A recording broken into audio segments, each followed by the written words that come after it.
Ladies and gentlemen, tonight before the game, we want to take a moment to recognize JHS senior boys.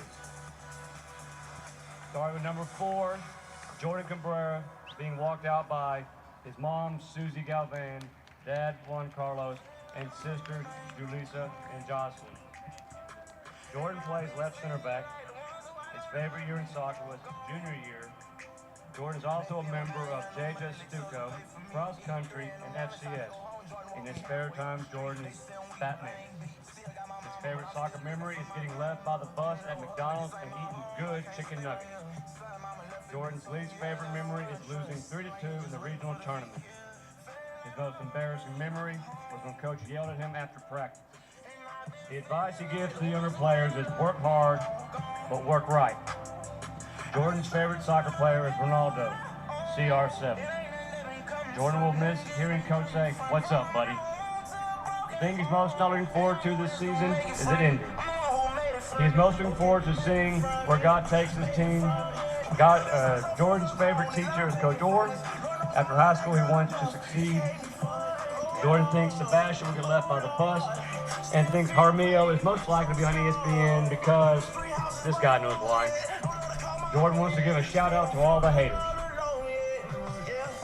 Next is number 5, Christian Juarez, being walked out by mom, Monica Juarez, dad, Efrain Ariano, and grandma, Martha Juarez. Christian Juarez played attacking mid.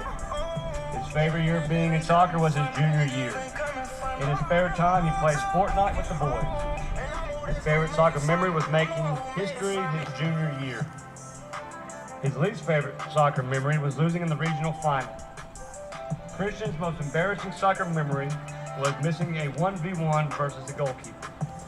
To the younger players, he says, "Don't let people tell you how to play your game." His favorite soccer player is Lionel Messi, the GOAT. Christian will miss the bus ride on the away games. He is most looking forward to going to state this year. He is least looking forward to his last soccer game. Christian's favorite teacher is Coach Orr. After high school, Christian plans to take over his grandpa's tire shop. He thinks Jerry or Davey is most likely to get left by the bus. He thinks Cham is most likely to be on ESPN because he is GOAT. Christian's shout-out goes to the people who doubted him. Sign up today to become a high school official. Next is number 6, Gerardo Arredondo, being walked out by his mom, Yolanda Arredondo, dad, Jorge Arredondo, brother, Raul Arredondo, and sister, Fernanda Arredondo. Gerardo plays attacking midfield. His favorite year in soccer was his sophomore year. Gerardo is also a member of JHS band. In his spare time, he plays Fortnite and soccer. His favorite soccer memory is when someone's jeans flew out the window when they were throwing stuff in the bus freshman year. Gerardo's least favorite soccer memory is being injured most of his junior season. His most embarrassing soccer memory was when he bumped into someone and fell during a home game. The advice he has for younger players is take advantage of when the lights are off in the bus, but hide when Coach Rudy turns the lights back on. His favorite soccer player is Lionel Messi. Gerardo will miss the bus rides back home the most. He is most looking forward to winning the state championship this year and is not looking forward to his last soccer game. Gerardo's favorite teacher is Miss Traylor. After high school, Gerardo wants to try out real estate and hopes to become successful. He thinks Chris will be left by the bus because he's sleeping. He thinks Sebastian will most likely be on ESPN because he's too quick. The shout out Gerardo wants to give is to everyone who did not and did support him. Next is number 10, Chris Cardenas, being walked out by mom, Denise Ariano, dad, Lorenzo Cardenas, and brother Gio and Carol Cardenas. Chris plays center mid. His favorite year being in soccer was sophomore year. Chris is also a student ambassador for JISD. In his spare time, he spends time with his family and friends. His favorite soccer memory is the first high school game he got to play with his brother and 2 cousins all together. His least favorite memory is losing the regional final. His most embarrassing soccer memory is having a buzz cut and having his head smacked around on the bus. Chris wants to tell the younger players to cherish and enjoy the awesome moments, but most importantly, give your all for Jayville soccer. Chris's favorite soccer player is Cristiano Ronaldo, aka the GOAT. Chris will miss the feeling of scoring on a Friday night in front of the crowd the most. He's looking forward to winning the state title and is not looking forward to the season ending. His favorite teacher is Miss Hood. After high school, Chris wants to play soccer at the college level. Chris thinks Davey is most likely to be left by the bus. Chris thinks the whole team is most likely to be on ESPN because they are that good. Chris wants his shout out to go to the people that have supported him inside and outside the field. Next is number 11, Jonathan Frias, being walked out by mom, Martha Frias, Joel Frias, and siblings Natalia, Noelia, Luis Frias. Jonathan plays midfield. His favorite year was last year because they made history. In his spare time, he likes to chill with the boys. Nicknamed Jovez, his least favorite memory is getting hurt before the regional final. His most embarrassing memory is missing a penalty to a red-headed goalie. Jovez's advice to the younger players is be patient and work hard. His favorite soccer player is Messi. Jovez will miss bus rides and Chan bullying Axel. He is looking forward to winning state this season and does not want the season to come to an end. His favorite teacher is Coach Orr. After high school, Jovez wants to be a lineman and make money. He thinks Kato is most likely to get left by the bus, and Carol is most likely to be on ESPN. Jovez shouts out the entire senior class. Next is number 13, Yair Balderas. Yair is being walked out by mom, Maria, and dad, Santos Balderas. Yair plays left back for varsity. His favorite year was junior year and making history. In his spare time, Yair likes to chill with his homies and make money. His favorite soccer memory is all the bus rides. His least favorite memory is losing in the regional final last year. His most embarrassing memory is getting a red card in round 2 of the playoffs. Yair's advice to younger players is to pass all their classes. His favorite soccer player is Sergio Ramos. Yair will miss the bus rides the most, along with Davey and Chime making fun of Shark. He is most excited about seeing how far this team will make it and is not looking forward to the season ending. Yair's favorite teacher is Miss Abner. Yair wants to be a lineman. Yair thinks Super Kato will get left by the bus, and KC is most likely to be on ESPN. My man is goated. Yair's shout out goes to his little brother and JR. Next is number 17, Johan Rangel, being walked out by mom, Alicia Lux, and brother Giovanni. Johan Rangel plays right back and center back. His favorite year in soccer was last year. In his spare time, Johan likes to work with his uncle. His favorite soccer memory was winning the game against Palestine. His least favorite soccer memory was losing in the regional final. His most embarrassing soccer memory was when he fell in the middle of a game. Johan's advice for younger players is to keep working hard. His favorite soccer player is Messi. Johan will miss the whole team the most. He's most looking forward to winning state and least looking forward to the season ending. Johan's favorite teacher is Miss Abner. After high school, he wants to be a firefighter. He thinks Cole K will be left by the bus. He thinks Cabino is most likely to be on ESPN because he is a machine. Johan's shout out goes to his mom. What's up, Gungo? Next is number 20, Alvaro de la Luz, being walked out by dad, Alvaro Hector de la Luz, mom, Adriana Corona, and sister, Sarah de la Luz. Alvaro plays defender right back. His favorite soccer year was freshman year. Alvaro is also part of the Marine Delayed Entry Program. In his spare time, he plans his next move. His favorite soccer memory is having a good amount of goals freshman year. His least favorite soccer memory is bad performances. Alvaro's most embarrassing soccer memory is getting bodied.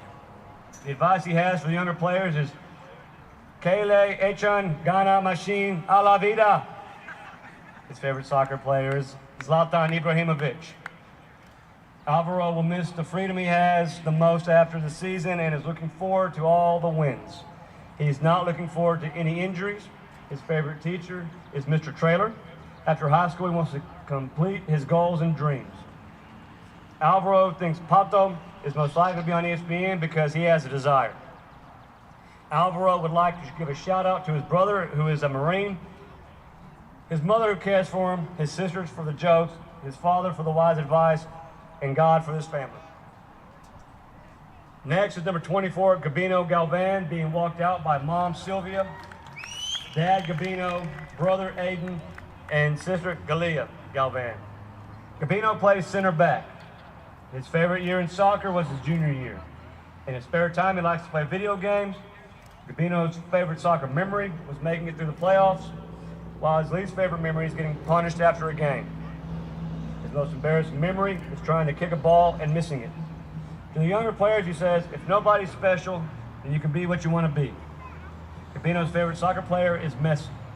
He will miss eating after the games the most.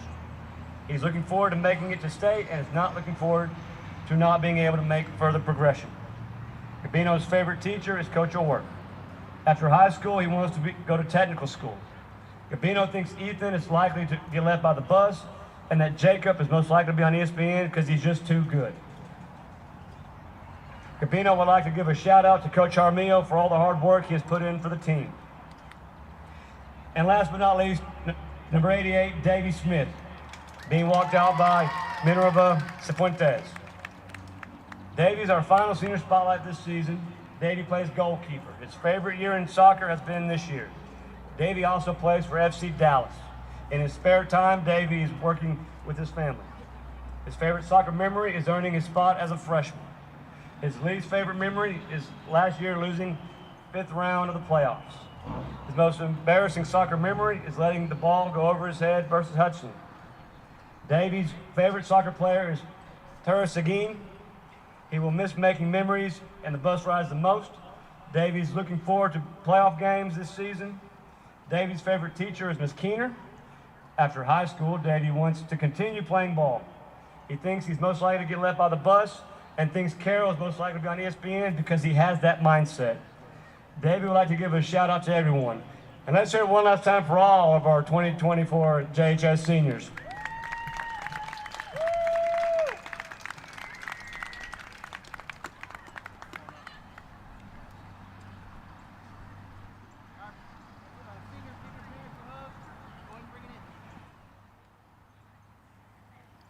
All right, good evening, ladies and gentlemen. Welcome into the historic Tomato Bowl for the first half of tonight's district doubleheader here on JISD Live. I'm Ryan Travis, class of 2014. We'll be joined momentarily by Paul Travis, JHS class of 1994. It is senior night. You just got to witness the senior night festivities here for your boys varsity team. Girls will have their senior night this Friday as Palestine comes to town. I would like to quickly run through some notes here before the game. Jacksonville, we'll just take a look at their district standings right now. They currently sit in the top spot at 12-0, followed by Palestine at 10-2. So with a win tonight, they will clinch the first playoff seed after a tremendous district run. They will play Palestine in Palestine this Friday, which should be another exciting game as those teams traded blows last season, and Jacksonville came out with a big 4-0 win here to start the season against Palestine. So that leaves them undefeated in district. And with a win here tonight, once again, they will claim the first playoff seed. It's been a spectacular year of soccer. We'll quickly take a look at the season schedule. Jacksonville has had 3 back-to-back games where they have won by double digits. The last time that they played Diboll, they won 15-0 on the road. So Jacksonville looking to have another dominant performance here tonight in the historic Tomato Bowl on senior night.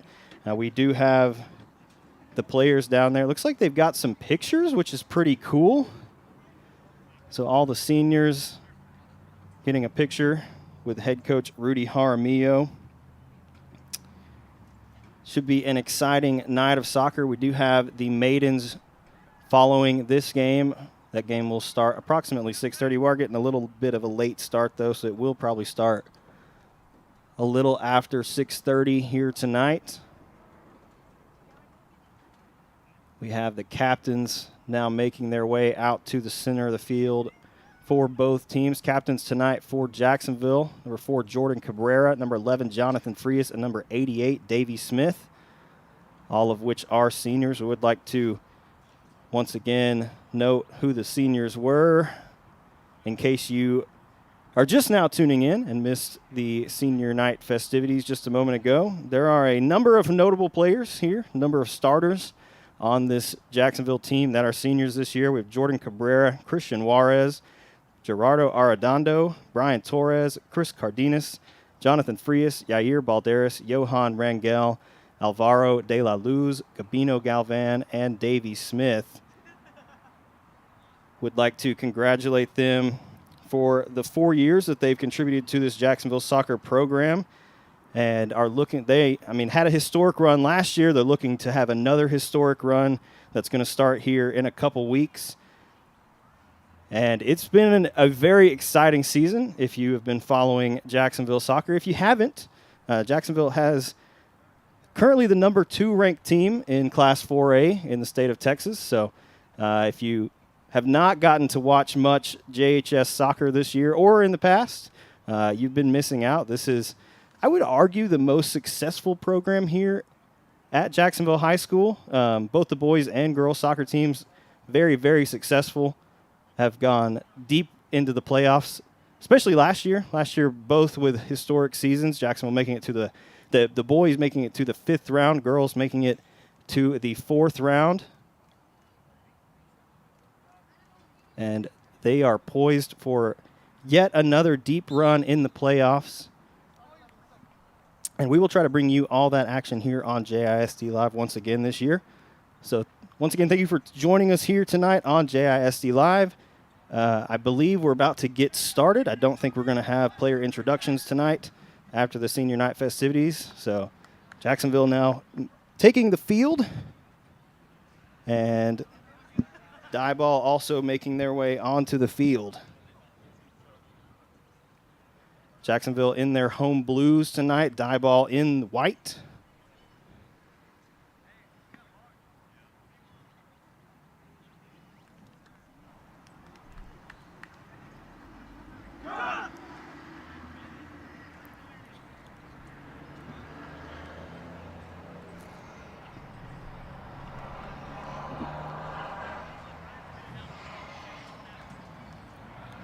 Starting lineup for Jacksonville tonight. Up top, we have Sebastian and Christian Juarez, Chris Cardenas at center mid, Jonathan Frias at right,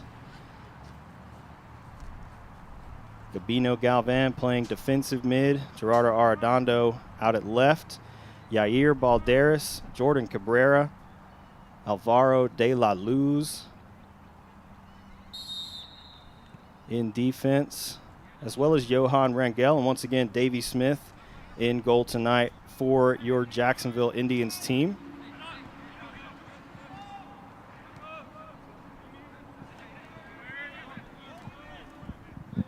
Jacksonville getting us started here quickly. Johan Rangel going to play it back to Cabrera. Now over to Yair. Yair finds Sebastian and makes a run down the sideline. Sebastian going to play this one forward for Yair to run onto. He's in behind the Diboll defense trying to find Christian Juarez. Diboll going to be able to clear this one out of the box. Yeah, it looked like Sebastian had a chance coming in, running in, following that ball in. And I'm Lee Traylor, class of 2005. I know Paul's going to jump on with you here later tonight. I think so anyway. And he will be. Awesome. Yeah. Well, just thought in the meantime maybe I'd jump on and join you on the broadcast for a few minutes while I had it. As always, really appreciate you and Paul, helping facilitate these broadcasts from the Tomato Bowl. And looks like we'll be on the road here in a couple weeks as we get closer and closer to playoffs. We will be. This boys team has kind of an extra game before playoffs next week against Tyler. The location of that game still kind of up in the air, according to head coach Rudy Jaramillo from earlier this afternoon when I was talking to him. But as soon as we get information about that game, we'll let you know if that will be on JISD Live.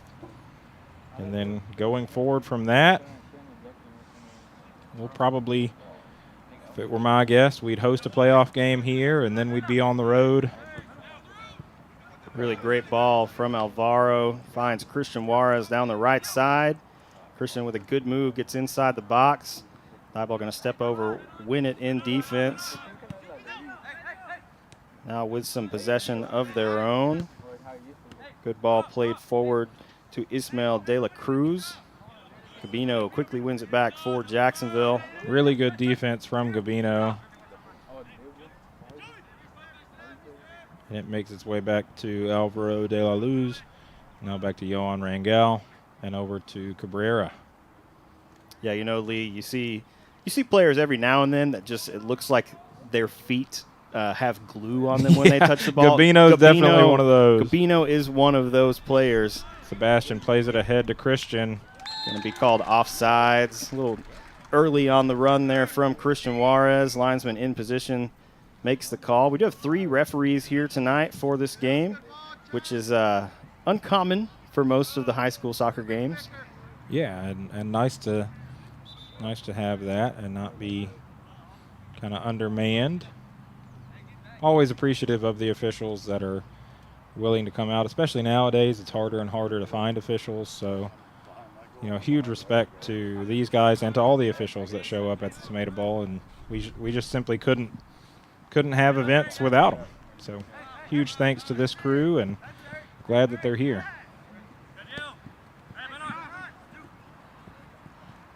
Chris Cardenas gonna play that one out of bounds. Diego Campion quickly throws it back in, finds Brian Patlan. Ball played back between the defenders. Julian Silva finally able to play this one back to Terrell in goal tonight for Diboll. Rangel steps up, wins the header, plays it over to Yair on the far side. Yair finds Sebastian. Sebastian with a quick pass finds Chris, trying to find Yair on the run, going to be brought down. That'll set up a Jacksonville free kick. Dangerous opportunity here for Jacksonville, especially with Chris Cardenas set to send this away. Over the years, we've seen Chris score from this range on setups like this one. Oh, for sure. And so we'll see if he goes for goal or tries to set something up here. My guess would be this is sent towards the net. Plays it low. Played in, collected by Terrell. Yeah, we have not seen as many free kicks made, I feel like, this year as we did last year. I know Chris was a big part of that. I'm not even sure how many he racked up on the year, but it was quite a few free kicks, like an abnormal amount of free kicks from distance made. And just so many of them were memorable and just such great shots that they stick out in your mind. But, yeah, to get any of those, much less, a whole lot on a season. Chris with a great season last year and another one this year. Yeah, but I haven't been on the road to watch the guys very often, so I don't know how many free kicks that have been made, but I know all the games I've done here at the Tomato Bowl, there have been very few free kicks that have found their way into the net this season. We've had a lot of goals scored. Jacksonville scored over 100 goals this season, and most of those coming in district. I believe 97 of those have come in district play. So a lot of goals here in district, but not really any free kicks for Jacksonville. Yes. So maybe we'll see one of those tonight. They were a big part of the playoff games last year. Really good pass here. Finds Chris, hits a missile. Good save from Elijah Terrell to knock that one out of bounds for a Jacksonville corner. But yeah, we haven't really seen too many. That was such a big part of the playoffs last year was set pieces, winning those free kicks. We scored a goal off of one of those in the game against Palestine in the regional final last year, and I think we scored several throughout the playoffs. So I don't know that those will be quite as necessary this year in playoffs, but it's definitely a weapon when you have both Chris and Carol Cardenas are both really deadly from outside the box. Yeah, we talk about depth every time this team plays, but it's worth mentioning, and especially for that skill set, they've got guys that can score from distance. And it's also worth mentioning that it kind of speaks to the lethality of this Jacksonville offense that something like that they very well could just pull out in the playoffs, and in addition to their really well-executed offense that we've seen all year long, where they've set up good shots. They may just pick up some shots in the playoffs on some free kicks. They've shown they could do it last year with some of these players that are still on this team. So a strong Jacksonville team in a lot of ways. Alvaro De La Luz set to throw this one in deep in Diboll territory. Finds Sebastian. Sebastian makes a good move, gets around the defender, able to keep it in. Christian Juarez now trying to find some space. 3 Diboll defenders closing in.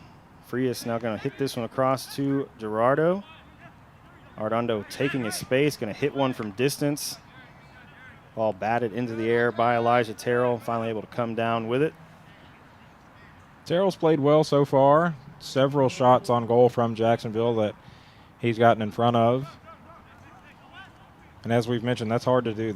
They've got some guys that can send missiles towards the goal, and we've seen a few of those already. Yeah, we have. Terrell's done a really good job in goal.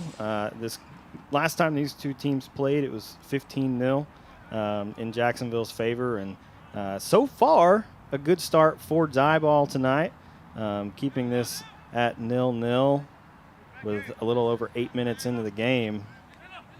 Jacksonville, though, playing some smothering defense as they have all season. Diboll is going to have a really tough time getting through Jacksonville's back line and being able to punch something in. But a really good run here from Sebastian Juarez. Gets inside the box, finds Christian Juarez, and Jacksonville on the board. That was a really great through ball. Ending goal by number 5, Christian Take another Juarez. look at that goal. Really great through ball played from Sebastian. Going to hit it low for brother Christian Juarez to then hit a right-footed shot away from the keeper and into the goal. Really beautiful play from Jacksonville there. And that's what we're used to seeing, is really well-executed offense ending in a really good look at the goal, which certainly was the case on that possession. Ball going to go out for a Jacksonville throw. Yair, the long throw-in over the head of Sebastian Juarez, trying to run onto a good defense played by Blake Dodge. Sends that one up in the air. Chris Cardenas brings it down and then played back the other way by Diboll. Gerardo able to control it, gets it to Gabino, and then played this side of the field to Frias. Frias looking ahead. Christian sends it towards goal. I think he was looking for Sebastian. Maybe the Diboll defender got a foot on it. I kind of thought he was offsides. There may have been a defender on the far side holding him on. Lines was in position, didn't call it. So I guess he did a really good job timing his run, but he timed it so well, it appeared that he was offsides because he was at least 4 steps past the defenders. Yeah, and so if you're one of our viewers that is relatively new to the sport of soccer and you're kind of wondering how to tell, it's on the ball when the ball's played forward, not when the ball gets there. So certainly you can be behind the defense by the time the ball gets there. And just keep that in mind. If you're a relatively new viewer to the sport, that can be something to kind of focus on. Diboll winning the ball back in the middle of the field. Gabino steps up, wins it for Jacksonville, trying to find Chris. Chris going to play a through ball forward for Christian Juarez. Christian fighting for it. Good defense from... Almost snuck it past Elijah Terrell, but a really good save. I believe that was Brian Villanueva. Yeah, I think so. Villanueva playing some physical play, but Christian able to get past it and then some timely defense from the keeper. Now Christian with the ball again, plays it across, looking for Cabrera. Can't connect on the pass. Cabrera has it in the corner. Plays it forward and gets fouled. Yeah, JJ was trying to time that one up. Just not quite able to connect on it. Is able to draw the foul, though, on the far side. Gerardo sends this one over the top, over everyone. Chris Cardenas finally able to bring it down. Jacksonville corner as that went off of Eric Guzman. So Chris set to send this corner away for Jacksonville.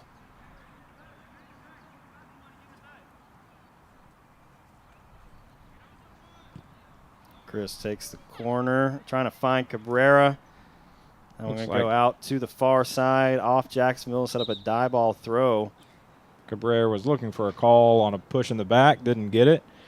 So Diboll set to throw it in deep in their own territory. Yeah, that call is going to be tough to get. Chris is playing an in-swinging ball, but he played it so far out that Cabrera's kind of having to run back to it. And it's just going to be really tough to be able to get that call. Sebastian with the ball in traffic, plays it through to Frias. Frias from distance, bottom right corner. Good shot from Jonathan Frias. Really good shot from Jonathan Indian Frias. We goal don't by see number Frias 11, take just a Jonathan ton of Frias. shots, but a really good goal here tonight on senior night. Found a lot of space off the pass and then snuck it just inside the post out of the outstretched arms of Elijah Terrell. So Jacksonville, about 12 minutes into the game, is going to take a 2-0 lead.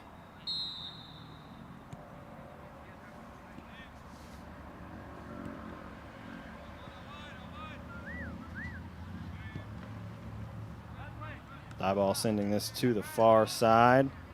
Going to find Lorenzo Sarmiento. His pass broken up.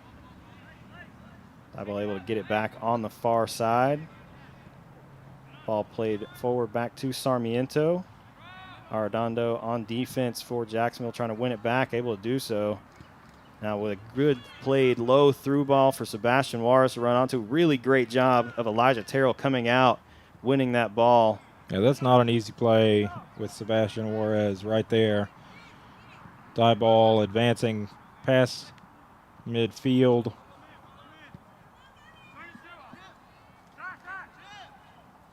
Diboll going to take a shot. That one off the back of Jordan Cabrera. Really great defense from Cabrera. Alvaro able to keep that one in on the near side.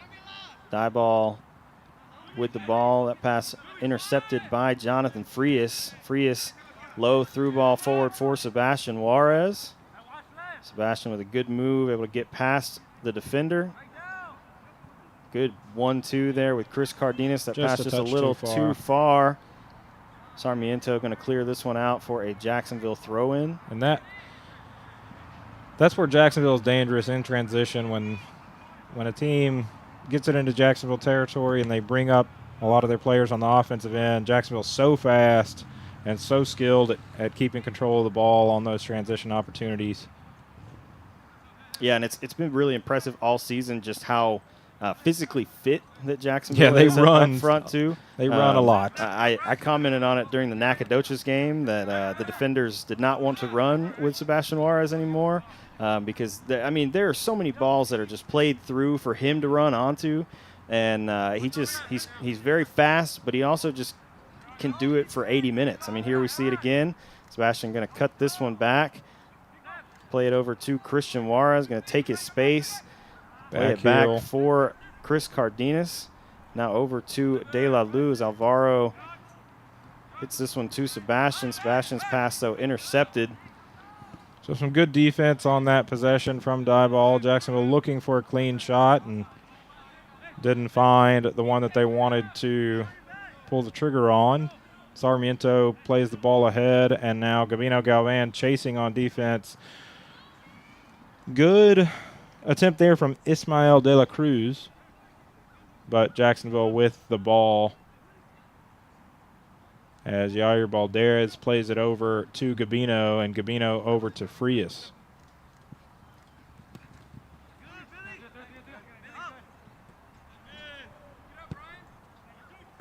Potlon plays it across into middle, but taken by Gerardo Arredondo for Jacksonville as he plays it ahead. Chris Cardenas now looking for Sebastian. And offsides called. That one was really close from Sebastian. And he even knew it. He looked over at the linesman just to see if he was offsides. It was really tight there. But a really good job defensively from Diboll, able to step up and draw Sebastian Juarez offsides. So they will have a we saw kick. that strategy a lot last week, this boys team. And we'll see if we get more of that this week. And I don't know exactly how many offsides calls there were last week, but they got caught by that trap a whole lot. And so seeing that strategy this close to playoffs, that's probably a good thing, to struggle with something and see something that you've got to clean up, because a team's going to see that on tape, and certainly we'll run into that strategy again where teams try to get Jacksonville in trouble with the offsides trap. Yeah, and we see a lot that this Jacksonville team is called offsides, and I'm not even sure how many times this season that it's been. It's probably been close to 100, I would think, number of offsides calls. But yeah, they're aggressive and they're fast. And they're quick, and they also just keep going because for every one that you get offsides, you're going to have one that's onsides, and you're behind the defense with a free run to goal. Yeah, it's with a team like this that is so able to cash in on those opportunities when they get them. It's worth it. It's worth it to push it and to risk it for those calls. Defender on the near you side get holding opportunities Sebastian like this. Onside. Sebastian inside the 18, trying to put it past Elijah Terrell. Good save, though, from Terrell. Cabrera trying to get a shot back on goal. That one deflected out of bounds by Julian Silva. They'll set up a Jacksonville corner on the far side. Arredondo going to step over to take the corner for Jacksonville. Terrell's played well. Diboll's down 2-0, and if you just saw the box score, you might say, they're down 2-0 and there's 22 minutes left in the first half. But that speaks to how many times this Jacksonville team manufactures good shots and puts good shots on the goal, because he's played well. He's broken up a lot of what would be goals against a lot of teams. Save right there. He did. So great job by Elijah Terrell so far tonight. Yeah, you mentioned earlier Sebastian out on the run and teams not wanting to run with a player like that that's super fast and that is just has so much stamina. He's as fast in the second half as he is in the first. He's as fast in the 80th minute as he is at the start of the game most of the time. It's also worth mentioning that, hey, when he comes off to get a breather, we're putting in Armando Lara or Jacob Gonzalez. Sure, yeah, there's a number of attackers that have just been standouts this year for Jacksonville. And they're all fast, and they all have a lot of stamina. There many of them are part of that cross country team that's so accomplished here at Jacksonville. So it's not by accident. It's certainly part of the plan. Another good opportunity there from Sebastian Juarez, just not quite able to get past the defender. Gerardo with the ball for Jacksonville, plays it ahead for Balderas. And Balderas plays it center, but sent back by Julian Silva. Now Sarmiento trying to take it upfield, but sent out by Chris. Jacksonville going to make a couple subs. Carol Cardenas, Davian Tavera. Is that Ethan? I can't see you. I believe that is Ethan Nava. It is Ethan Nava, set to come in as soon as they're allowed to. Diboll throwing it in. The linesman over here signaled for a substitution, but good call by the center referee. That was a Diboll throw-in. You cannot sub on the opposing team's throw-in, so they'll just have to wait. Have to wait a moment. Have to wait a little bit. Gabino trying to play that over to Frias. He does eventually get there. It is important to note, Jacksonville running a little bit of a different starting lineup than they typically would. They're trying to get all the seniors in the game. Senior night. Here on senior night. So I really think the physical only play from senior Alvaro not on the field to start the game was Sebastian Juarez. Really physical defense from Alvaro to get possession of the ball.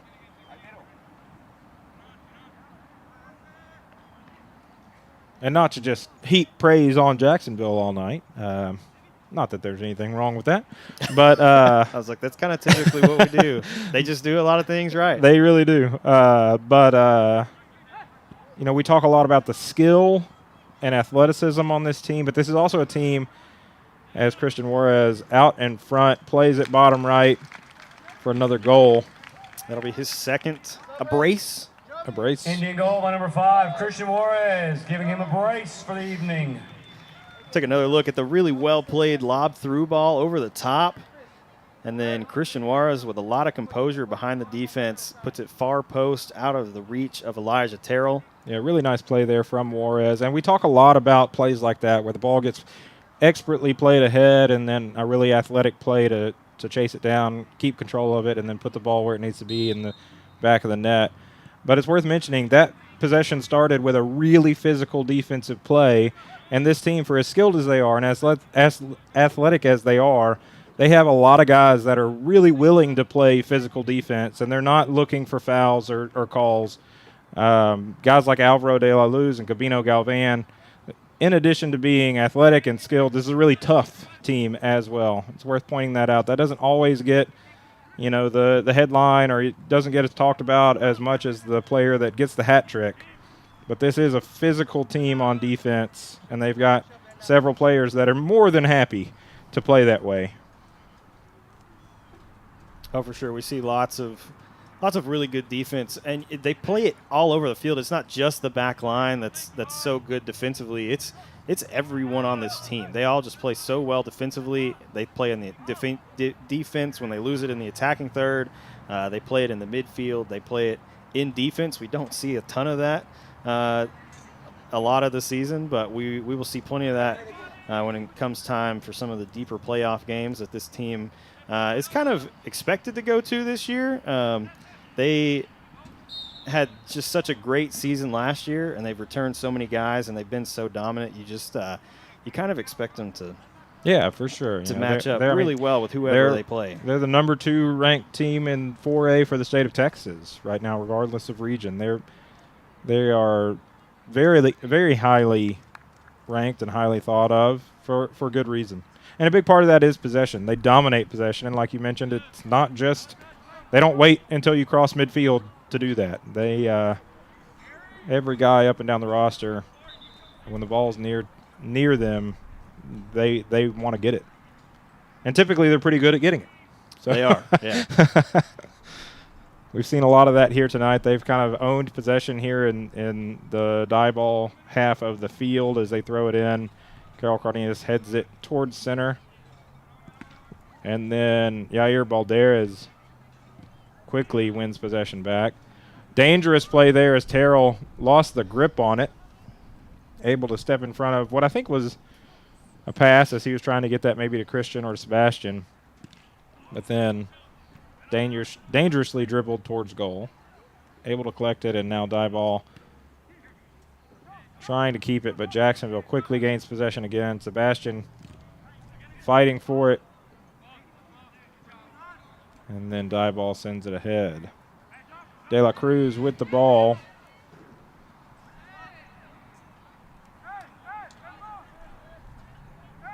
Ethan Nava, some good footwork to get it to Davian, and now ahead to Sebastian. Sebastian to Chris, back to Sebastian. Really nice looking play. Sebastian over to an open Carol Cardenas, takes his time, left-footed goal. That is a Jacksonville team that Carol Cardenas makes a possession look easy when it is not. That is a lot of time together and a lot of skill on the field. As I am now getting replaced by someone, frankly, much more knowledgeable. So lucky you, listener, as I'm going to step away and leave it to the Travises as Paul Travis is in the building. Once again, I'm Lee Traylor, class 2005. Happy to be with you, and y'all are in good hands for the rest of this evening. This doubleheader varsity evening, as we'll have the girls varsity team play after this one here on senior night. Once again, thank you for joining us. Diboll gets us back underway. De La Cruz trying to play this one across the middle of the field. Davian Tavera intercepts, finds Christian Castillo. Castillo with a good move to get past the defender. Now finds Christian Juarez. Juarez going to be able to keep it in. Taking it down the inline, left-footed cross comes in, finds Sebastian. Sebastian Juarez with a good move, left-footed shot, and finds the back of the net.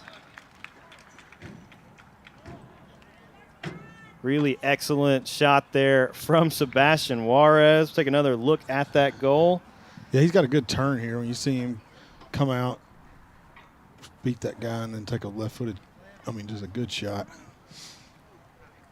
I like when Lee turns the deal over to me and tells me how brilliant and magnificent I am. I keep thinking he's going to add handsome, and I'm going to have to record this and make sure my wife watches it. Thank you for filling in for me, Lee. Running a little behind tonight. Carol Cardenas intercepting quickly off the pass from Diboll. Christian Juarez's pass played a little behind Sebastian. Blake Dodge going to send this one forward. Cabrera winning it back for Jacksonville. Davian Tavera with a good move. Gets down the sideline. Now cuts it in. Trying to play this one for Christian Juarez to run onto. Julian Silva played it back. Carol Cardenas trying to find Christian Castillo. That one going to go out for a Diboll throw.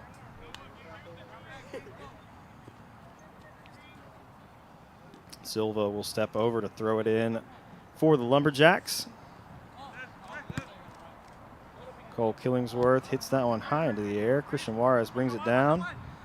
Brings it Now down clean. finds man. Sebastian. Christian Castillo trying to find Sebastian. That one broken up by Diego Campion. Ball played forward. Ethan Nava steps up, wins it for Jacksonville. Yair finds Nava on a run. Ethan Nava plays it between the legs of the defender, trying to work down the inline, and Diboll going to play it out for a Jacksonville corner. Yeah, I like how Ethan plays that ball and then continues to move after he plays it. Creates that space over there in the side, cause the defender to suck up and, press the ball, opens up all the space behind him. Gave Jacksonville a chance to earn a corner kick here. See if we can capitalize on it. I think Jacksonville, Back to it. I think the clock stopped. And I'm not sure why the clock stopped. But I think the clock stopped a couple minutes ago. We're calling. Oh, you can't.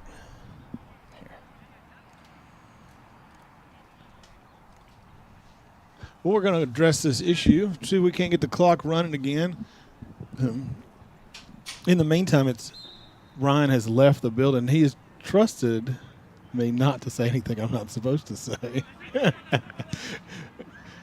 All right, we're back in action here.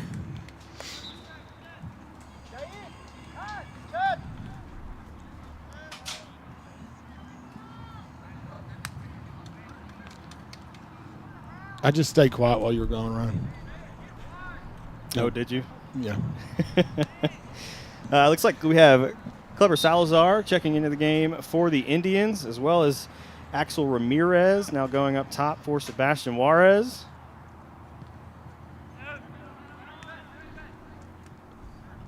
Diboll winning it off the goal kick, sends it back to their defense. Blake Dodge's pass intercepted.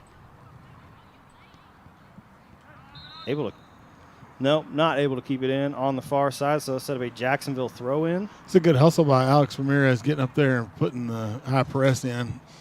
Just put some energy into it. Salazar trying to find Axel Ramirez making a run. Diboll going to clear it out for a corner.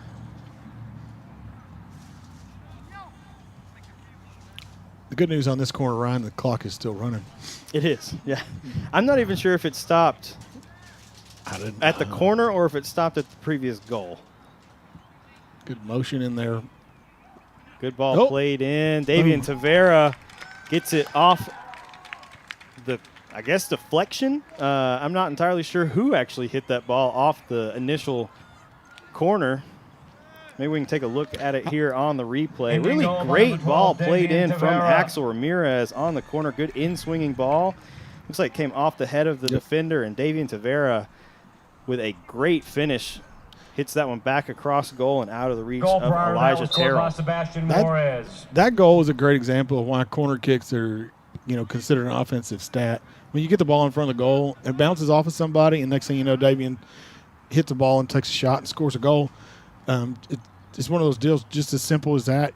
You turn around from having a goal. It doesn't have to be like a great set play that turns into a beautiful header. Sometimes it's just chaos and you get a shot.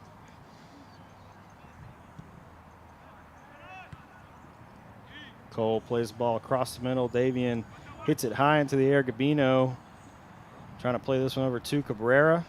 Jordan going to be able to keep this one in. Good move to get past the attacker. Plays it into Davey. Davey's ball intercepted, though, by Sarmiento. Good defense, though, from Cole. Able to step over, win that ball back, and Jacksonville now on the attack. Carol Cardenas trying to play this one through for Christian Juarez. Going to be called offsides. It's a good play. He just left one step too early. We've seen a number of offsides so far in the game. I know you got here a few minutes late, but I believe we've had 6 or 7 already this game. Oh, wow. Well, they're holding the line really high. They're holding the line really high. And like I mentioned to Lee earlier, you know, Jacksonville racks up a lot of offsides throughout the season. I mean, I would think they probably got about 100 at this point. It's just there's a lot of them every game, but they also, for every one that they're offsides, they're making a great run where they do catch the defense, where they're in an onside position. I mean, here's another. And they just have a free run to goal. Really good job from Terrell coming out, playing that ball. We've seen him come off his line quite a few times so far in this game and make some really great plays to be able to clear that ball out. You're exactly right, though, Ryan. I mean, part of the reason Jacksonville gets so many offsides is they just run and play a through ball and play a through ball, and I mean you're gonna have offsides when you play the ball through as often as they do, and they also have free runs at goal a lot of the time because they're doing that so often. Yeah, it's a fast-paced attack with a lot of transition plays. That's where one of the things Jacksonville's really shined on. And yeah, you'll get caught offside once in a while, but you know it's kind of like you've said before about fouls. If there's not a foul once in a while, you're not playing hard enough. If there's not an offsides once in a while, you're not attacking aggressively enough. You can see there they hold their line. This one forward, trying to find Christian Juarez. Noah Arnold going to send this one out of bounds for a Jacksonville throw-in. Christian Castillo quickly throwing this one in to Christian Juarez. Juarez working across the top of the 18, trying to cut it back inside. Good defense, though, from Silva. De La Cruz finds Sarmiento, trying to send this one over the top. Gabino steps up, wins it for Jacksonville. Cabrera over to Salazar on the far side. Now Axel Ramirez coming back. He's offsides. Good play from him. Salazar going to be called offsides.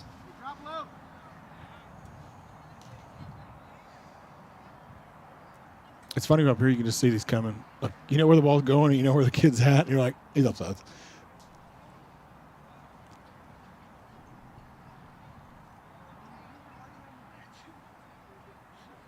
There's an art to timing these runs correctly. And there's so much that, you know, you're trying to make a run and you're expecting the pass and it doesn't get there right when you were thinking it probably should have been played. And so there's some of that goes into the offsides as well. Yeah. Yeah, it's an art to timing it just right by both people, both the runner and the passer. Ethan Nava trying to send this one forward for Christian Juarez. Juarez onside this time, makes a good move past the defender, finds Christian Castillo making a run. Castillo gets the cross in, finds Tavera on the back post. Davian Tavera inside for Carroll, and Carol Cardenas slots it inside the post. Ending goal by number 23, Carol Cardenas, giving him a brace for the Take another look at that. Really great cross coming in. Davian Tavera does a good job controlling it and then making the quick pass on the ground where Carroll can hit it first time inside the post. None other than college and career advisor, Miss Sarah Stevens, and former classmate of Jordan Spieth. Yes, fans, Texas is back.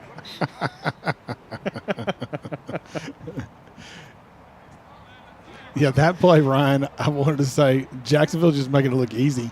They are, yeah. Swinging the ball all the way across to a completely wide open, player, and then he just smoothly passes the ball back right in front of the goal, and somebody plays the ball, basically just passes it into the net, just making it look so smooth and so easy right now.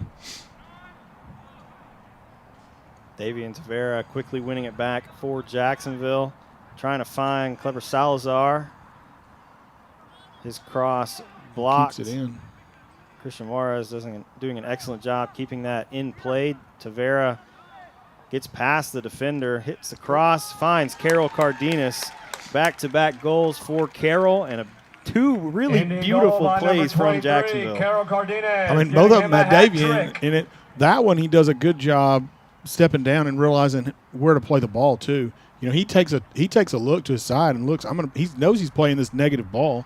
You already did the replay. I did. Yeah, if you watch the replay again at home, you can see where we can watch it again now. We got time. You can see where if you watch Davian, he comes in here. He's going to take a look when he realizes where he's at and find the player and plays a ball that only he can get. I mean, such an excellent decision. You know, a lot of times we talk about playing the ball on the ground.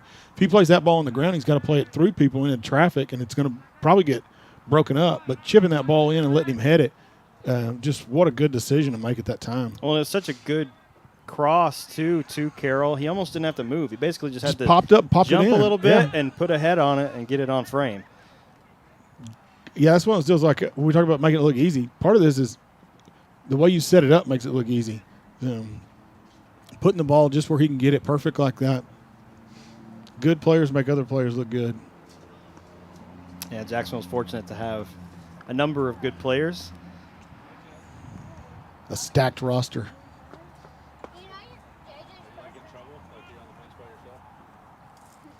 Good move here on the far side. Not able to keep it in, though. Jacksonville quickly throwing this in. Ball finds Carol Cardenas. Carol going to play this one back to Cabrera. Finds Salazar. Clever inside.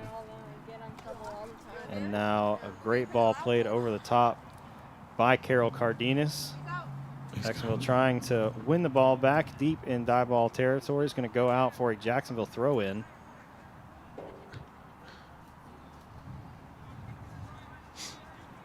Salazar quickly throwing it in, finds Christian Juarez. Christian able to keep it in, and then Blake Dodge playing it out for another Jacksonville corner.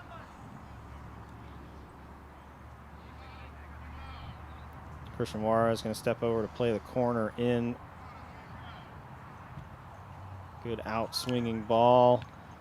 A little too far over the head of Davian Tavera. Jacksonville trying to work it back inside. Shot comes in from Salazar, punched away, and Axel Ramirez with an excellent job following that ball in. Take another look at it. You know, we talked about this a number of times this season. Just the effort plays of following that ball in off the deflection, and Diboll's defense didn't even move. Axel Ramirez with a great job reacting to the punch from Elijah Terrell and finds a goal. It makes it 9-0 now. Under 5 minutes remaining here in the first half. Yeah, effort is one of those key qualities you're looking for in your players.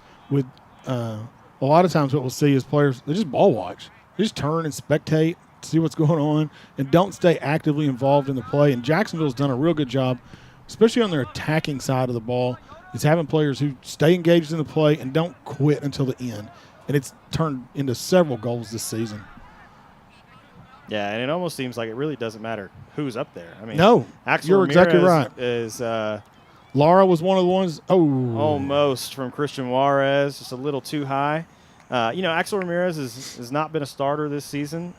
Sebastian Juarez was up top. We've seen that several times from him on those effort plays, but it just doesn't really matter who you have in the game for Jacksonville. They just put in a lot of effort at every position. It doesn't matter if it's on those kind of balls, following in a deflected shot. Defensively, I mean, Axel Ramirez is playing left forward, and he's back here in the midfield defending. You just have a lot of effort from this Jacksonville team. And, you talk about just being able to out-hustle your opponent, and Jacksonville is definitely done that in basically every game they've played this season. Yeah, fitness is not an issue for Jacksonville. Lack of fitness is not an issue.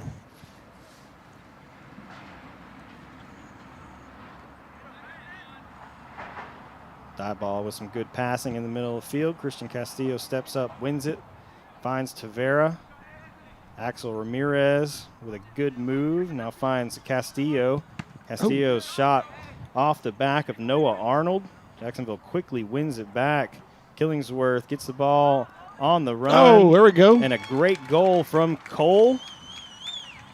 Able to play it past Elijah Terrell. Ending goal by number 3, Cole Killingsworth.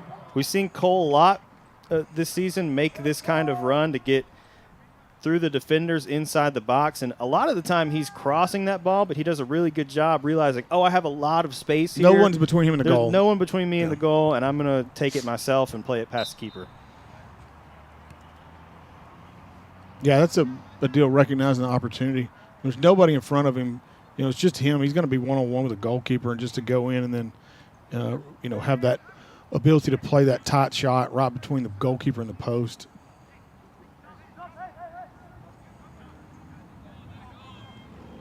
Diboll sends this one back into Jacksonville's defense. Nava going to find Galvan. Bino with a good move. It's past the attackers. That pass intercepted, though. Ball played through. Going to find Davey. Davey going to punt this one over to Christian Castillo. Nice Great touch. control. Yeah, great control. Bringing that ball down.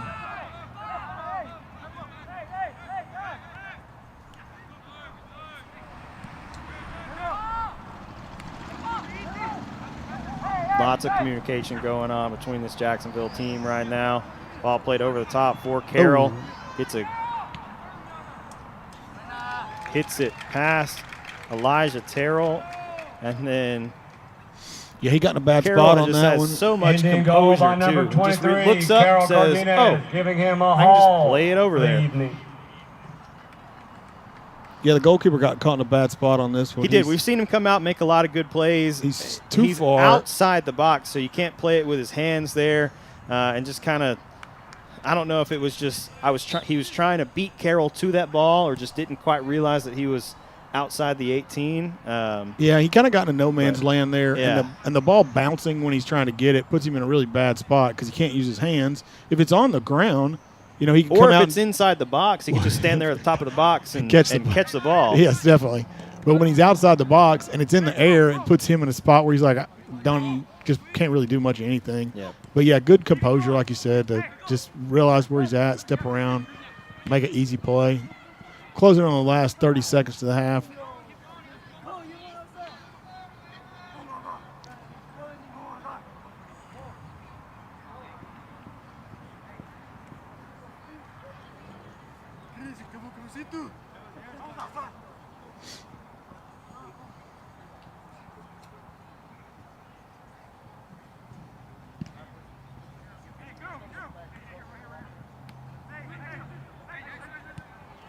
Axel trying to play this one forward. No one there for Jacksonville, but that'll do it for the first half of play. Jacksonville leads Diboll At the end of the 11-0. first half, it's Jacksonville 11, Diboll 0.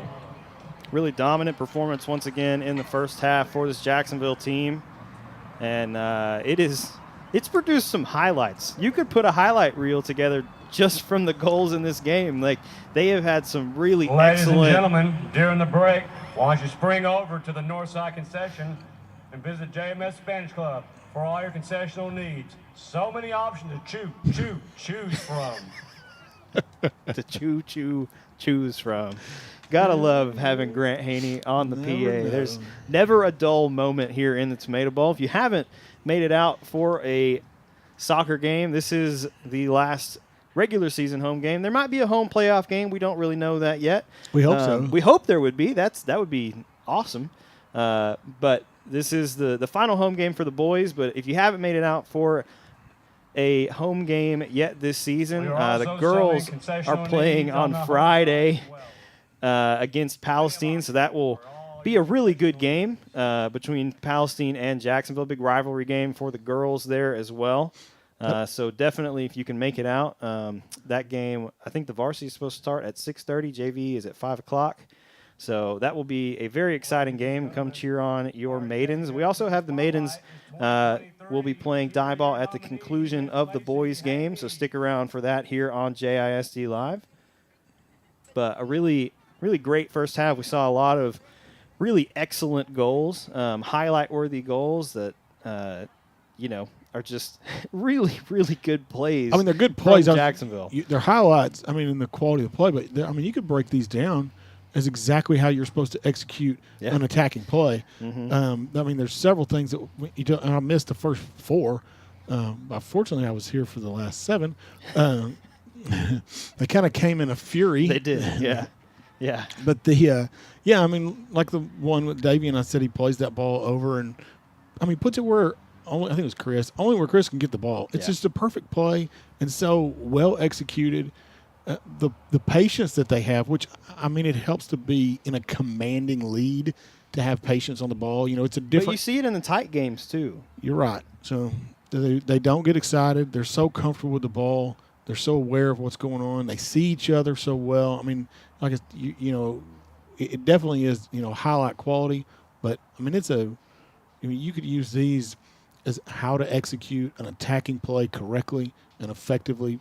And you've had 11 of them that went into the net this half. So, yeah, really good first half from Jacksonville. We'll step away for just a little bit and come back for the second half here from the historic Tomato Bowl.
Ladies and gentlemen, making their way back onto the pitch, let's hear it for your Fighting Indians.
Ladies and gentlemen, our JHS Teacher Spotlight is none other than assistant maiden soccer coach Roy Nighthawk Alvarez. Coach Alvarez is also our foreign language teacher of the day. Congrats, Coach.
Welcome back to the historic Tomato Bowl for the second half of play between your boys varsity and the Diboll Lumberjacks. Jacksonville leading 11-0 at the half. And I'm going to start us here in the second. Arredondo trying to send a ball forward for Christian Castillo to start the second half. Elijah Terrell able to bring it down for Diboll. High punt. All going to take a bounce. Arredondo going to quickly win it back from Joaquin Gonzalez. Ethan Nava finds Davian Tavera. Christian Juarez finds Tavera making a run down the far sideline. Tavera low cross, maybe a shot. Not really entirely sure what that was. Christian Juarez in a foot race to the sideline, trying to keep it in, just rolls out for a Diboll goal kick.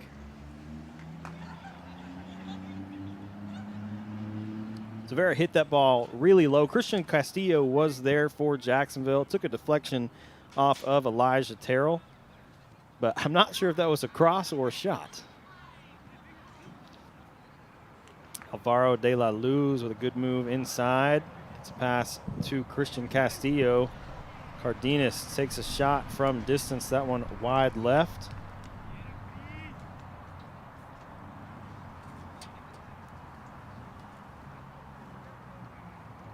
Do we make any changes? It's somewhat what we had to start the game. There's a couple changes. Up top, we've got Christian Castillo and Christian Juarez. In the midfield right now for Jacksonville, Gerardo Arredondo, Chris Cardenas, Davian Tavera, and Ethan Nava. And in defense, Yair Balderas, Johan Rangel, Edgar Morera, and Alvaro de la Luz. Ron does all that without looking at the sheet, by the way.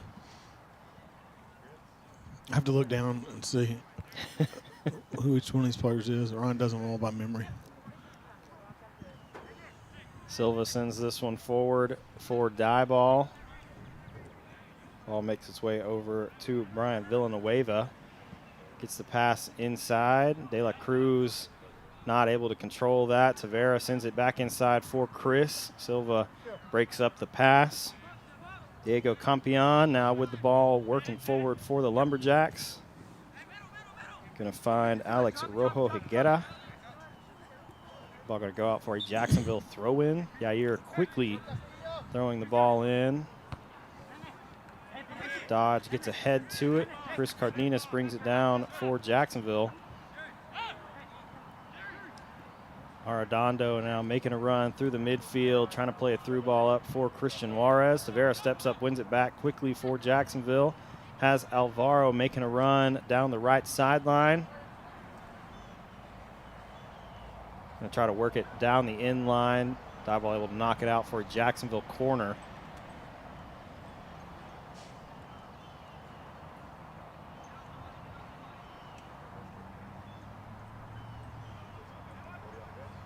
Christian Juarez set to send the ball in. Alvaro de la Luz gets a head on it, goes across the face of goal and out of bounds. So Diboll will have a goal kick.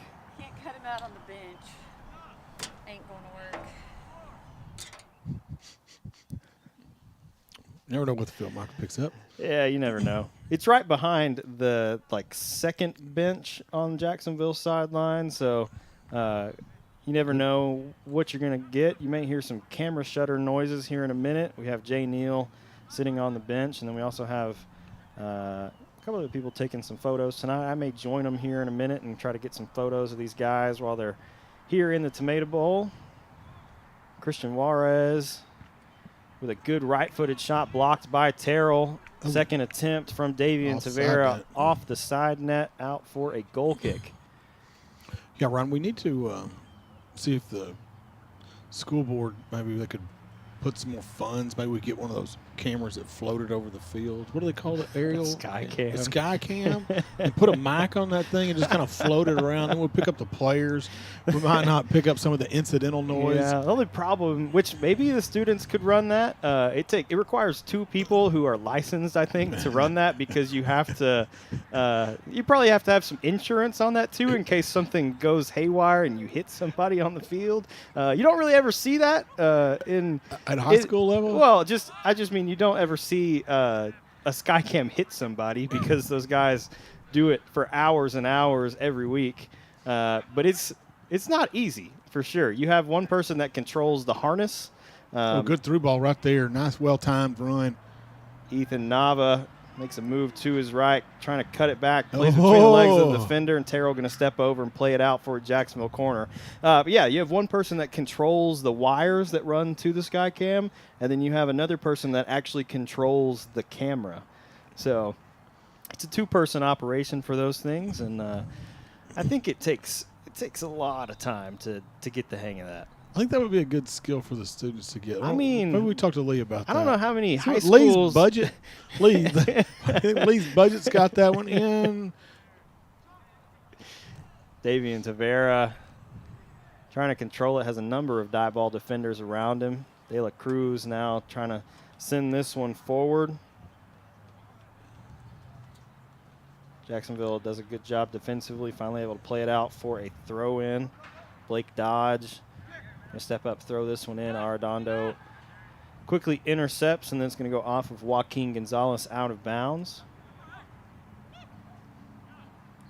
Ethan Nava finds Chris Cardenas. Chris now over to Christian Juarez.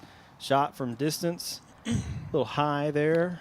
A little high. We're getting pretty deep in our range here with a 11-goal win or 11-goal lead.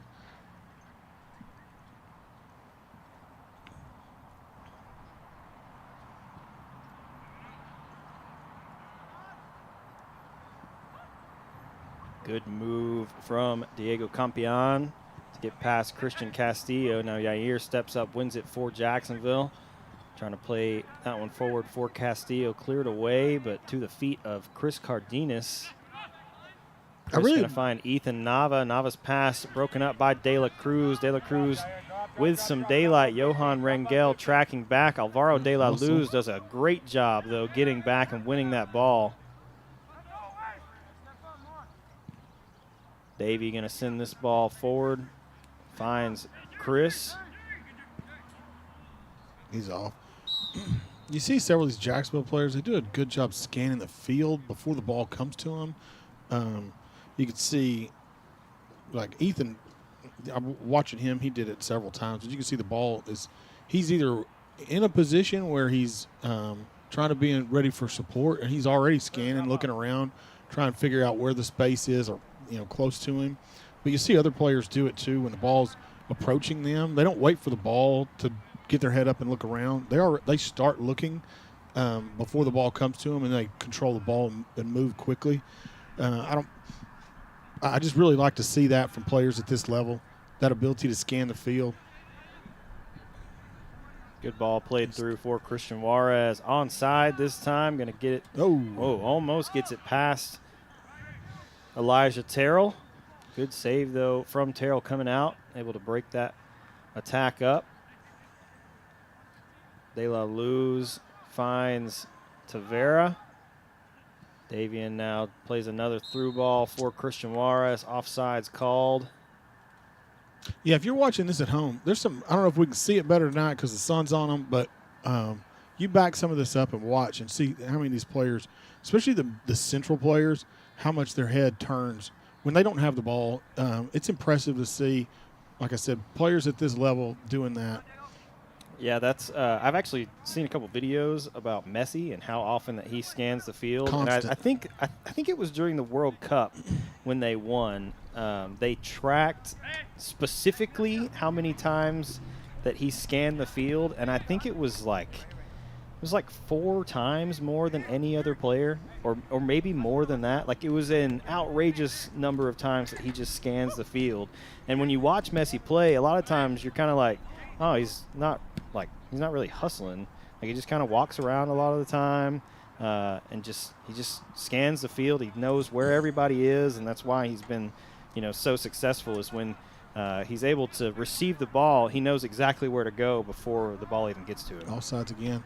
Yeah, like Chris Cardenas is, watching him, he's moving his head a lot. So you're exactly right about the deal with Messi. It's like, how do you know that space was there? How do you know that player was behind him? Because he's constantly turning and looking. Nothing happens by magic.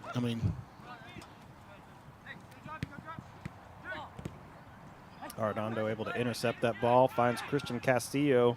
Castillo with a good ball, finds Yair with lots of room inside the 18. Oh. Yair's pass a little out in front of Christian Juarez. Kind of thought he was going to shoot that one, and if that was a shot, it was headed far post, just a little too far out in front. It wasn't quite a shot, and it wasn't quite a cross.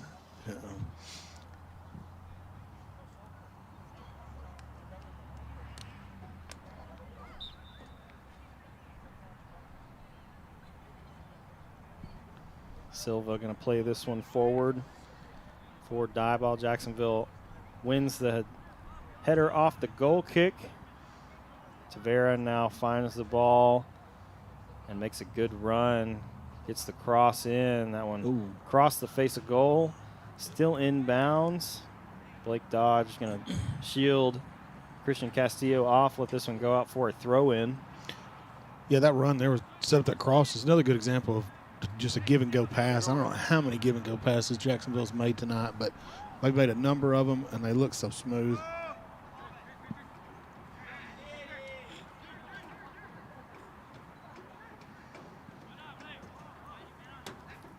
Dodge steps forward, wins it for Jacksonville. De La Cruz finds Sarmiento.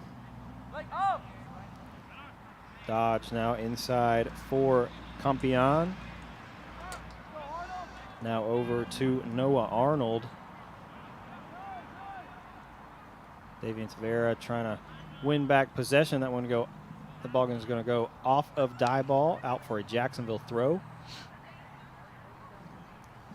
Alvaro going to throw this one back into the Jacksonville defense. Herrera plays this across to Rangel. Edgar Morera now over for Alvaro de la Luz. Good turn to get past the defender from Alvaro.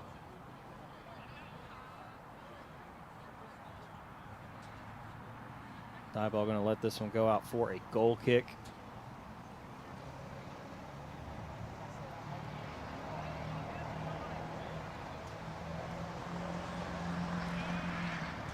Oh. Christian Juarez winning the ball off the goal kick.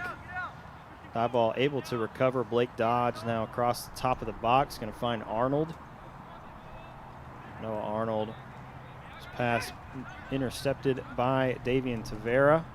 Ball makes its way over to Yair. Yair looking to get a low cross in. Finds Christian Juarez. And another beautiful goal here tonight for Jacksonville. He's coming all the way from fullback to make Indian that goal by cross, number too. 5, Christian Juarez, giving him a hat trick.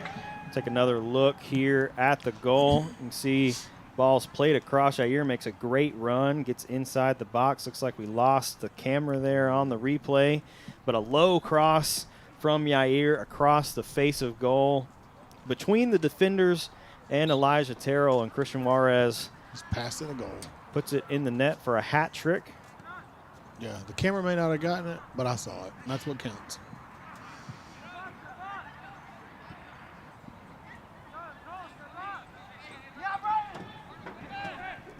Ethan Nava intercepting for Jacksonville. Finds Arredondo. Gerardo makes a good move around the defender. Now trying to take his space to the far side. Going to cut it back.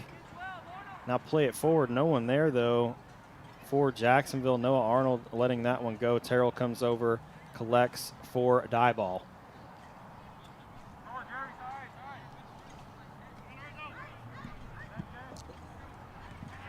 Punt comes out, finds the feet of Chris Cardenas. Arredondo's pass a little too far out in front of Davian. He was moving toward Gerardo. Gerardo's pass went away out in front of Tavera, but it goes out for a Jacksonville throw. Alvaro quickly throwing it in, finds Christian Castillo on a run, and Christian Castillo off the crossbar and in. Indian goal by number 15, Christian Castillo. Christian Castillo is in an offsides position when the ball is thrown, but luckily It's a throw in. it's a throw-in, so there are no offsides on a throw-in. And then I'm not even sure how he hit that. It almost looked like it came off his calf and went straight up into the bottom of the crossbar and found its way into the goal. It's called a bank shot. You have to call those.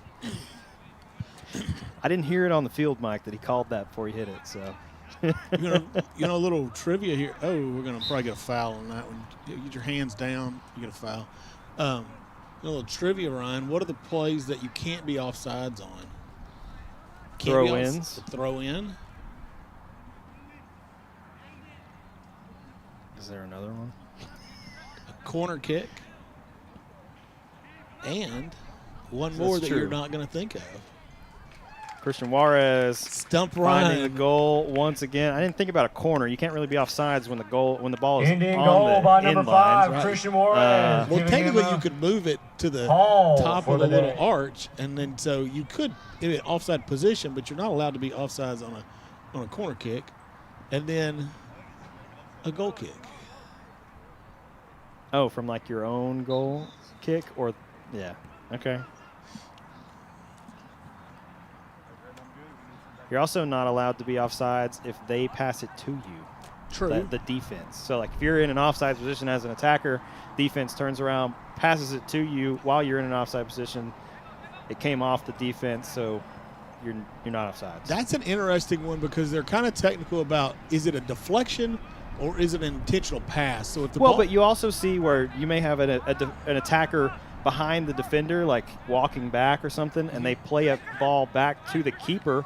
So it's not intentional to the attacker, but they're not offsides. right, that's what I'm saying. So Yeah. if it's an intentional pass, they're not offsides. If it's a deflection and you're in an offsides position, you will be called offsides. If it just hits the person Yeah. and deflects, but if they intentionally play it, there's a whole deal on that on the new referee course. Gosh, it was several minutes about are they offsides, are they not offsides, And it has to do with, is the ball in the air? Does it come from far? Are they in a position where they can get squared up to play it, or for whether it's called a deflection or whether it's called an intentional pass?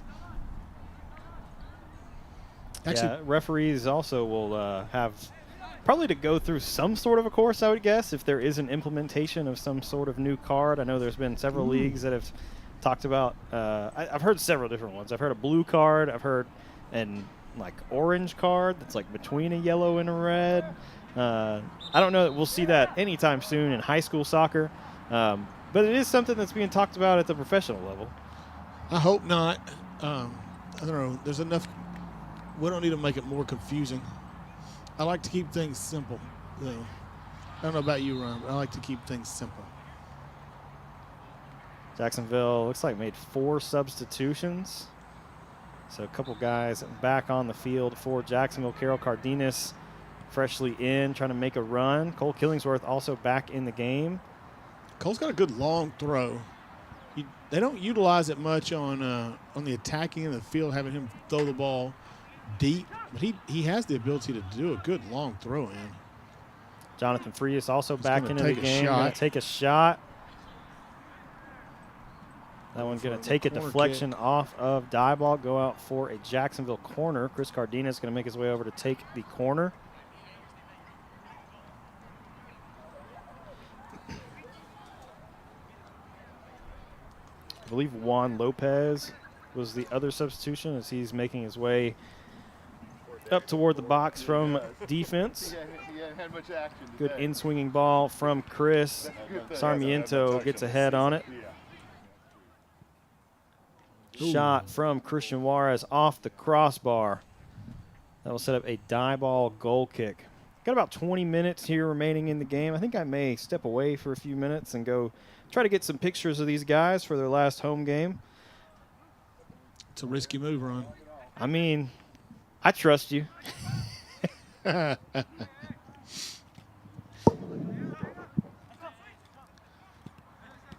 rotated Davian over to this side of the field. Nice play there, connecting.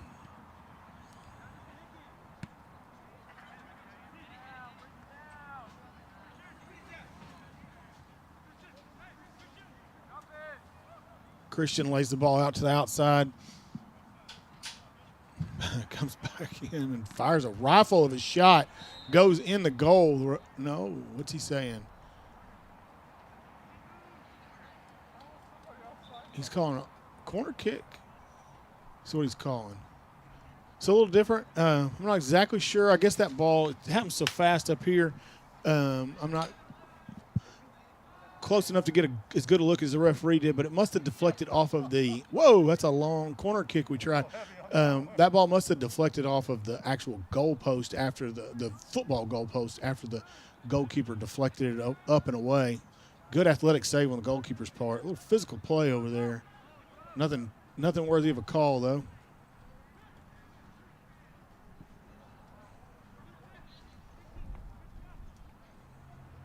Nice turn.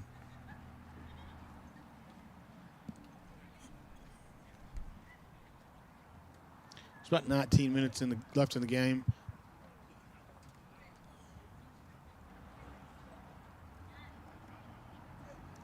I think Diboll probably wants to take a little time here, not getting too big a rush, getting the ball back in play. Good control. Turns, has nowhere to go.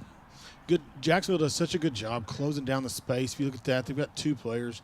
Davian comes in front of him. Ladies and gentlemen, let's give a special shout out to the voice behind JHS Live broadcast, Mr. Ryan Travis.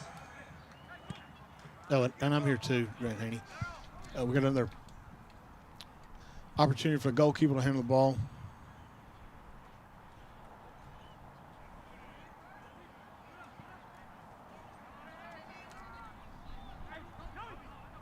Yeah, Jacksonville spreading the ball out, getting to the wide areas. Cole's going to use some speed here and run by multiple people. Open up an attack. Can he keep it in? No. It was a good effort.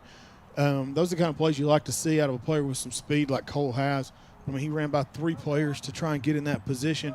If he can keep that in and play that ball flat on the ground in front of the goal, it's highly likely that will result in a goal.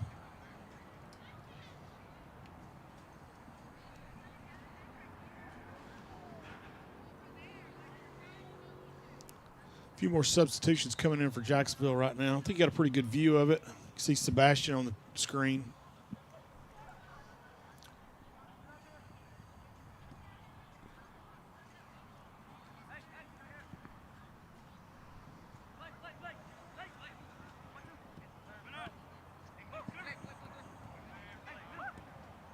Good job at Jacksonville by getting numbers around the ball and not letting them play through those openings like that.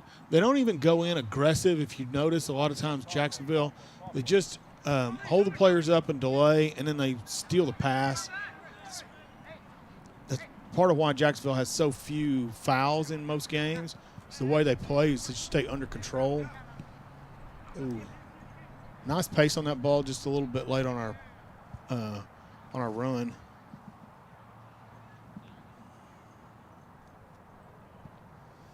A low punt coming out. Jacksonville's going to win that. Nice one-touch passes to move the ball.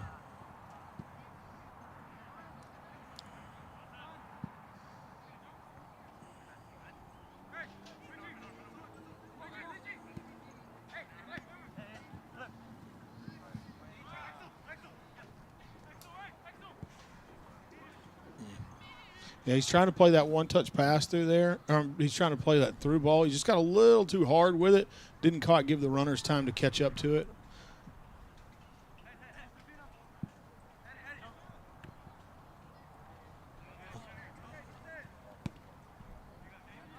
Jacksonville's probably going to move this ball across the back, switch the point of attack. I'll recycle back to the goalkeeper. Oh, this is Lee Traylor joining again. Welcome, Lee. Ryan said he was going to step away for a minute, and so thought I'd join you and just, provide a little is the correct word, assistance on the commentary. It's nice to have somebody to talk to instead of just yeah, sitting here. Yeah, I've done that several times. It's hard to talk to yourself. Good effort by Diboll player number 19, which is Lorenzo Sarmiento.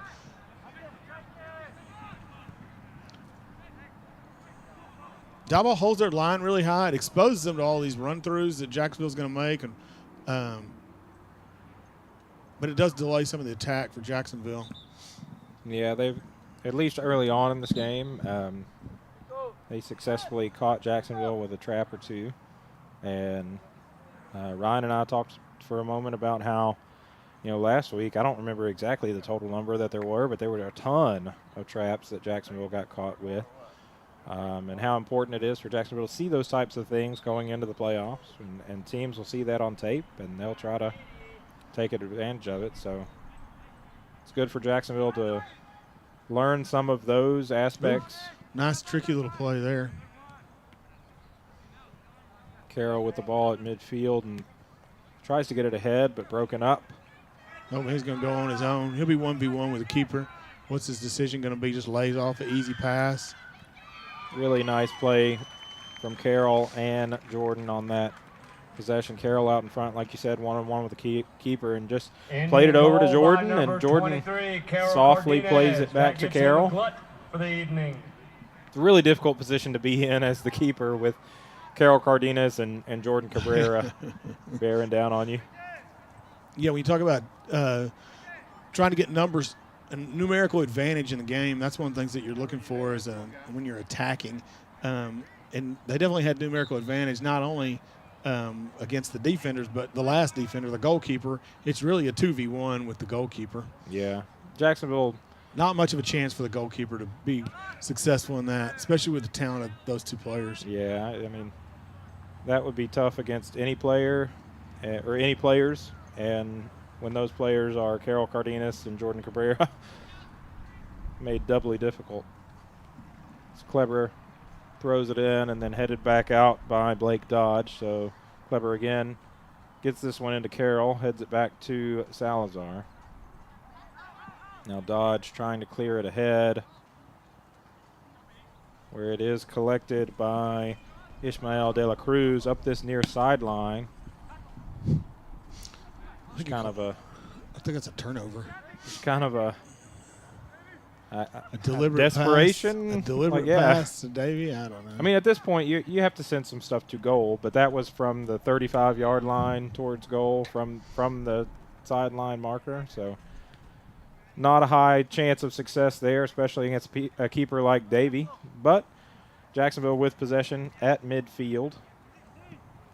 Carroll, long, high ball played ahead, collected by Terrell. Clever providing some pressure. Jacksonville just sneakily steps in and steals the ball from Diboll so many times. Yeah, this Jacksonville team, Ryan and I talked about that briefly as well, is so good just at all levels of the field of just getting and maintaining possession. Well-placed ball there. Cole. From Killingsworth. Ending goal by that was a number good 3, smooth run by Cole. Killingsworth. Finish that ball in the goal with just an easy pass right inside the post. Goalkeeper doesn't have a chance at it. He's got other players there he can pass the ball to. He makes the right decision just to play that ball right into the corner of the goal. Yeah, another difficult position to be put in as the keeper there.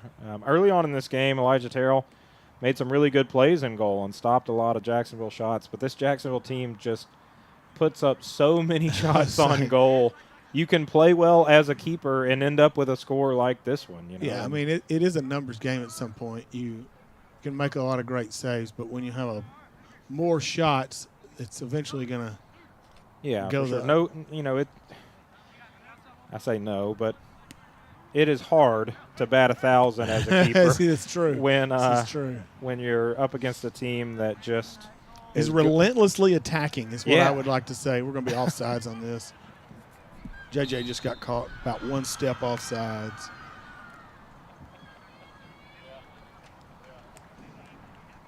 We did senior night before the game. Hey, which one turns that down? I gotcha. You don't know either. There we go. There we go. I eventually got there. It took me a minute. Look, I don't know which ones these are. Ryan does all this stuff. Yeah, there you go. So all I do is show up, Lee, and put the headset on and start talking. And well, you do a great job there. Try and we appreciate it. Ramble some nonsense out for Sebastian with the ball and on the run. He's going to fire a high ball in there. Yeah, we're down under 10 minutes now.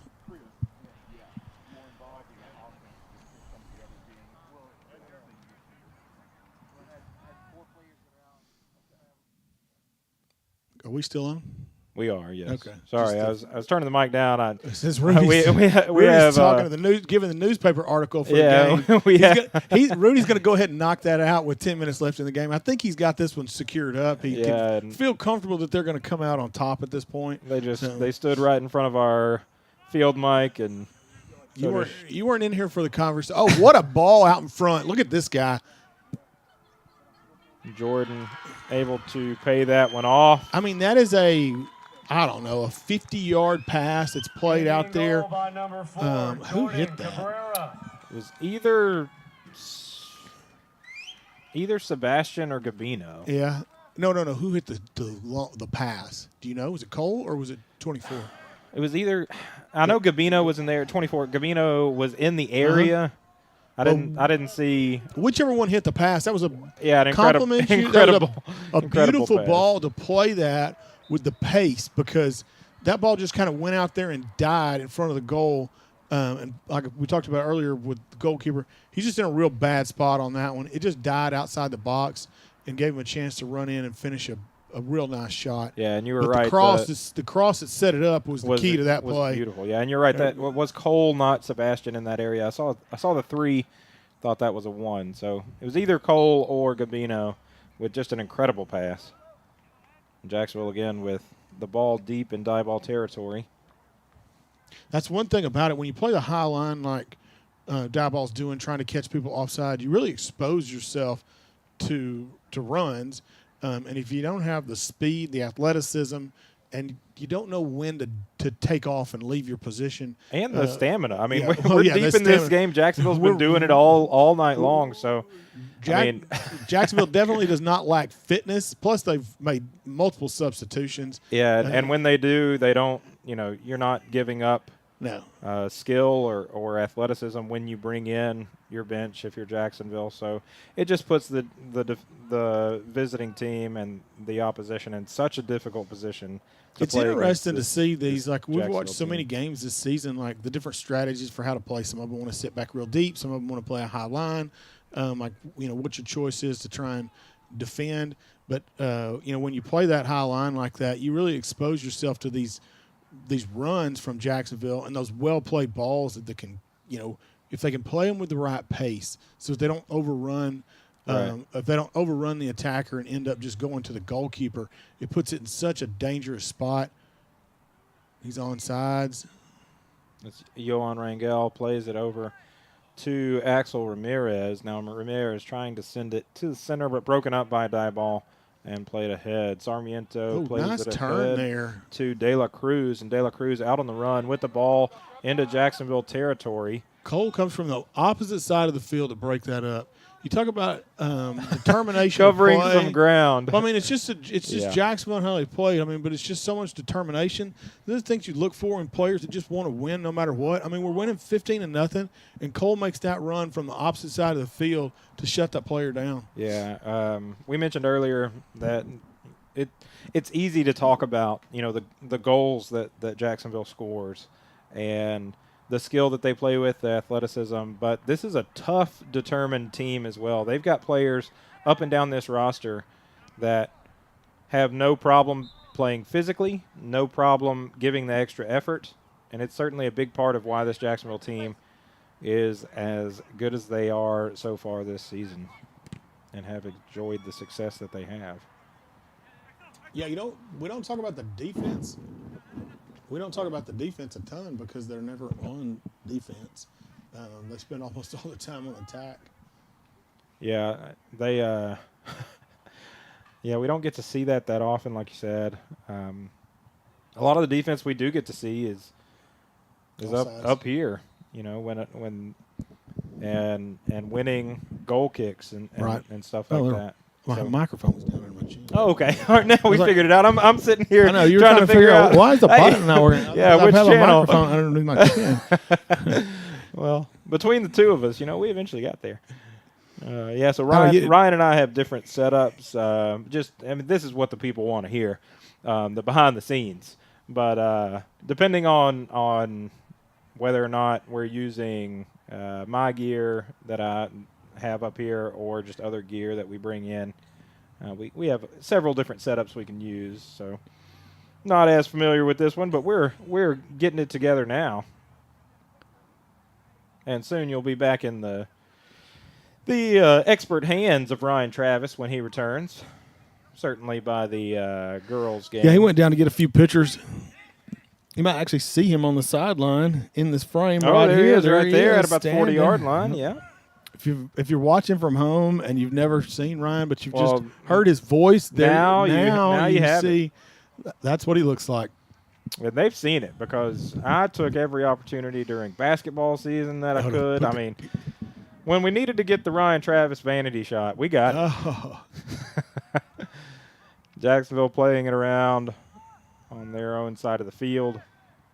Now ahead to Frias. Under 4 minutes remaining. And another run through. And Sebastian out ahead.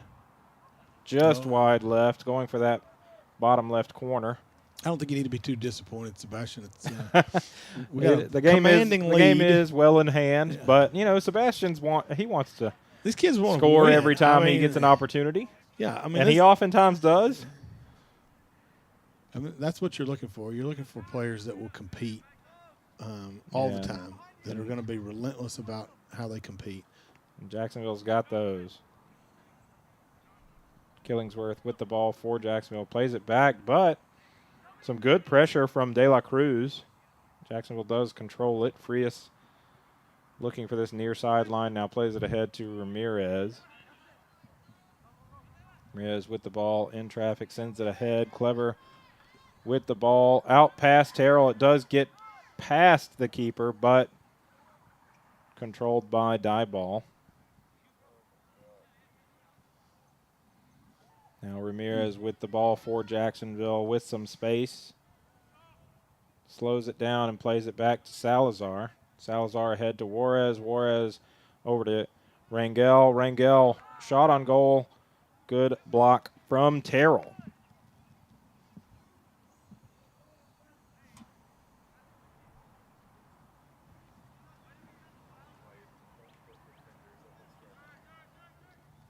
Jacksonville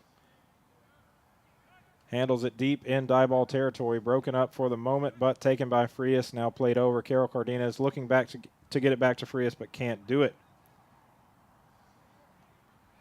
All right. I just got a text message that there's something that needs to be resolved in the stadium.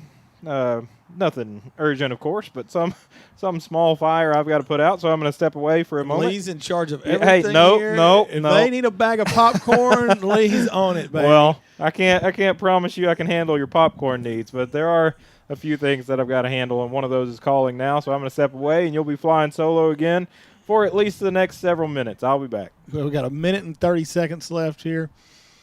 Jacksonville with a commanding lead at this point in the game.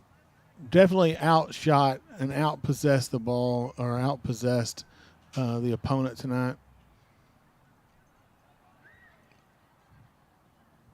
We may end up getting another opportunity to score here before this runs out.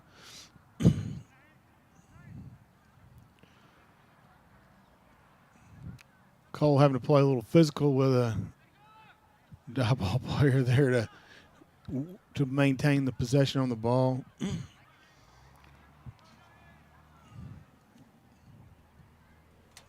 Opening up the field, Jacksonville getting it to the wide areas. You're not going to get a penalty kick called with this much time left in this game.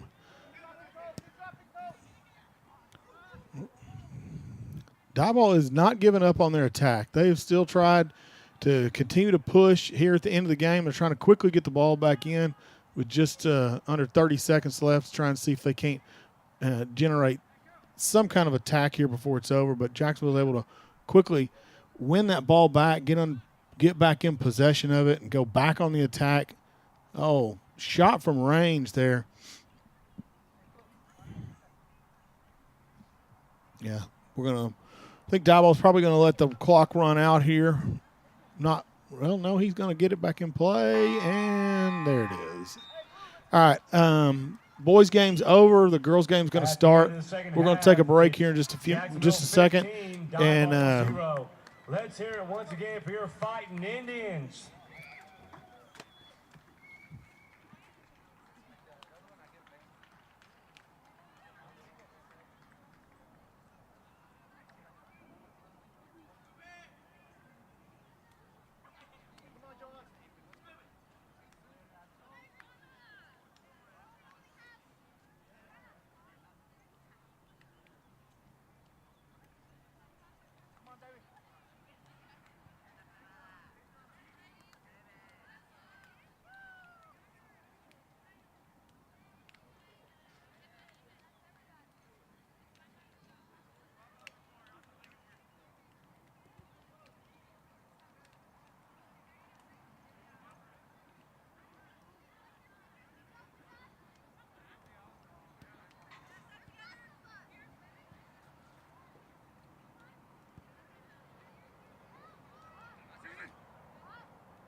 Good evening, ladies and gentlemen, and welcome into the historic Tomato Bowl for the second half of tonight's district doubleheader here on JISD Live. I'm Ryan Travis, class of 2014, and I'm joined by Paul Travis, JHS class of 1994. And I may actually leave to take some more pictures of the girls' team before the end of tonight. So you may be also joined by Lee Traylor, class of 2005 at some point. Let's take a look at tonight's matchup. Pits the Diboll Lumberjacks against your Jacksonville Fighting Maidens. Diboll comes into tonight's game with an overall record of 6-12-1 and 3-9 in district play. The Lady Jacks are currently on a 6-game losing streak and recently fell to the Crockett Lady Bulldogs 4-2 last Friday. Your Jacksonville Fighting Maidens come into tonight's game with an overall record of 17-3-1 and a perfect 12-0 in district.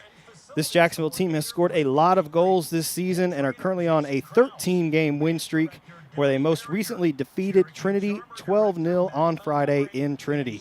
The last time these two teams met, Jacksonville came away with an 18-0 victory. Now let's take a look at the girls' season schedule. Maidens are coming off back-to-back double-digit wins over Crockett and Trinity and are looking to continue their winning ways again tonight against Diboll.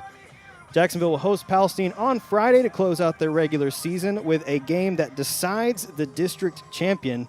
If you're able to make it to that game in person, definitely come out and support your Maidens as they chase another district title here in the historic Tomato Bowl.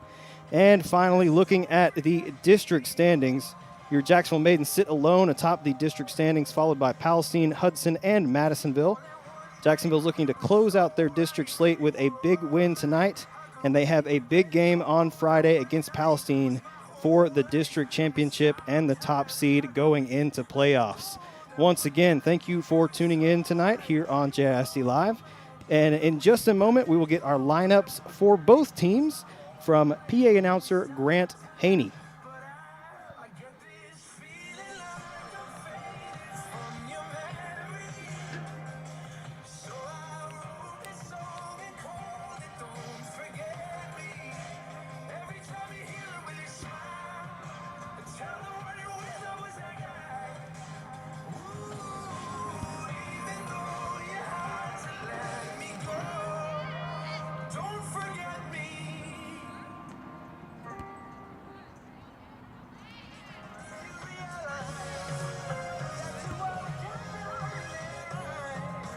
I did, so I packed it up and brought it back to the crib.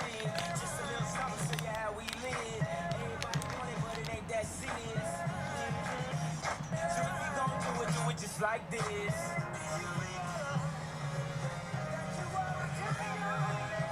don't see just how wild the crowd is. You don't see just how fly my style is. I don't see why I need a stylist. When I shot so much, I can speak Italian.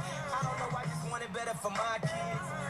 Saying we was from the projects, but every time I wanna lay away or deposit, my daddy say when you see close your eyelids. He was sorta like Will Smith and his son. In the movie, I ain't talking about the rich ones. Cause every summer, he'd get some brand new hairbrain scheme to get rich from. And I don't know what he did for dough, but he'd send me back to school with a new wardrobe. And hey,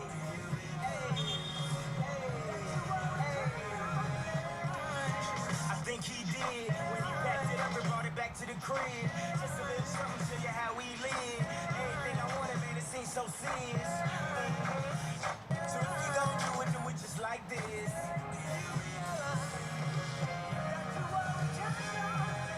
When it feels like living's harder than dying, for me, giving up's way harder than trying.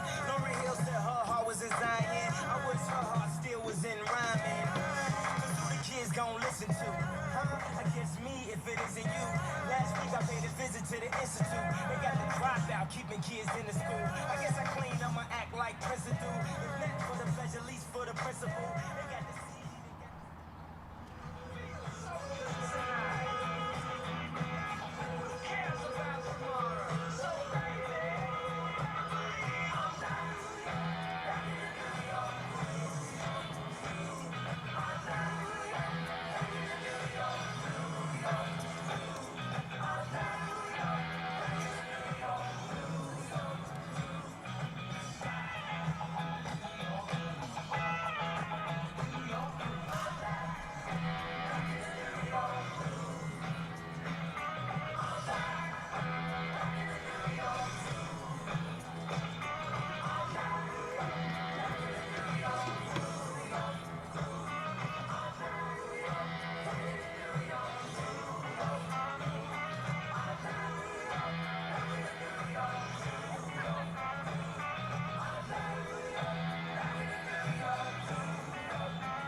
ladies and gentlemen, welcome to tonight's matchup between the Fighting Maidens and the Diboll Lady Jacks.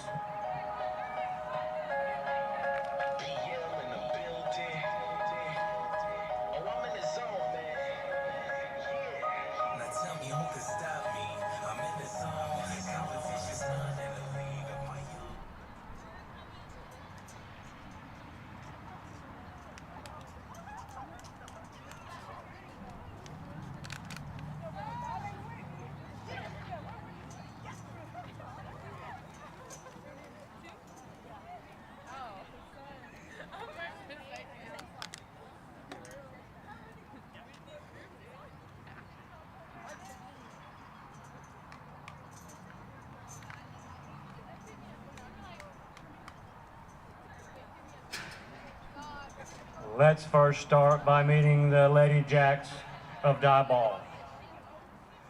Number 2, Michaela Seal.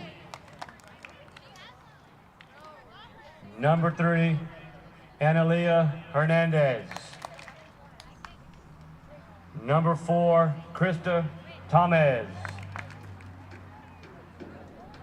Number 5, Ariana Davis. Number 7, Heidi Garcia Enriquez. Number 8, Vivian Morales. Number 9, Brooklyn Flores. Number 10, Lizbeth Martinez. Number 11, Analia Rosales. Number 12, Alyssa Terrazas.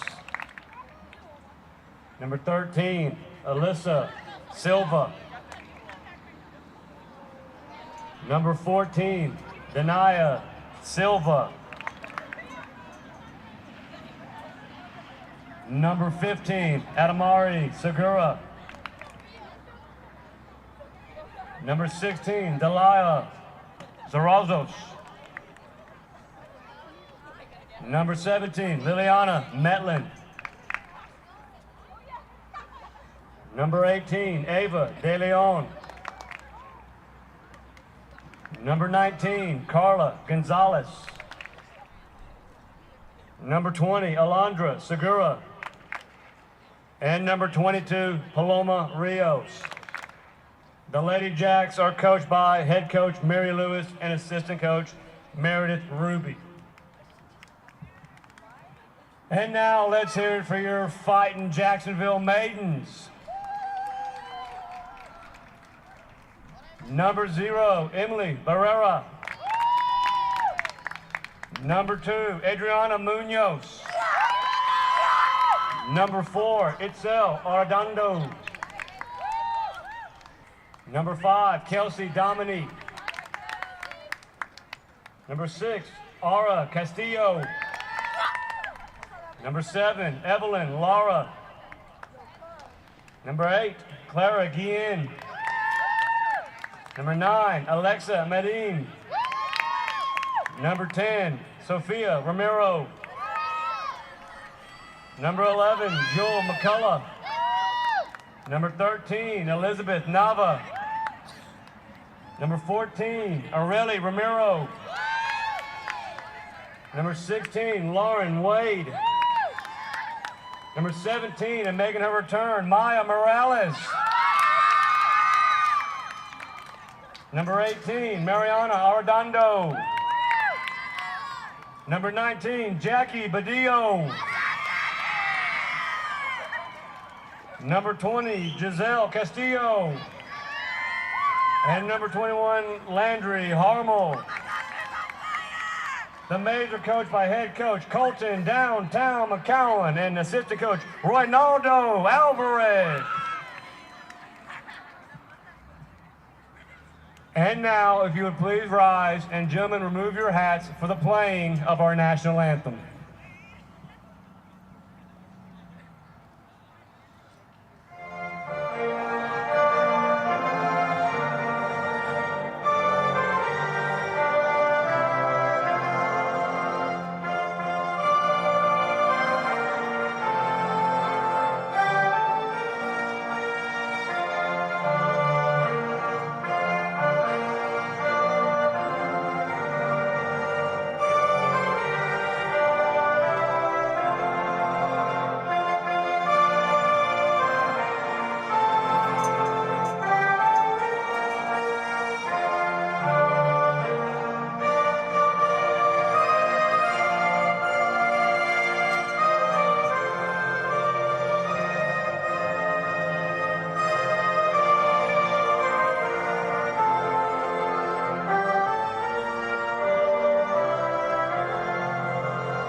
All right, we're almost set to go here. Both teams have made their way to the sidelines.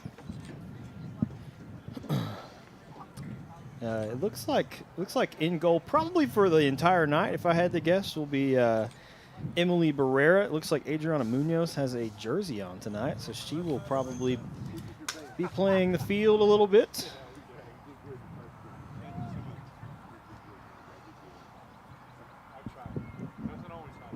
Yeah, it looks like tonight we got 15 players, so there should be 4 substitutes for Jacksonville.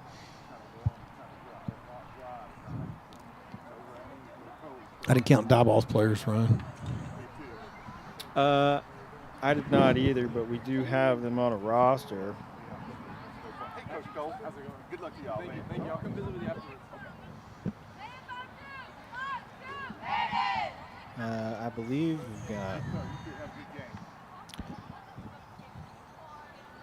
Maybe the camera will pan here. We get a good look at Jacksonville's formation and start off while Diboll is still getting ready to get ready. If I counted this correctly, it looks like Diboll has 19 players tonight.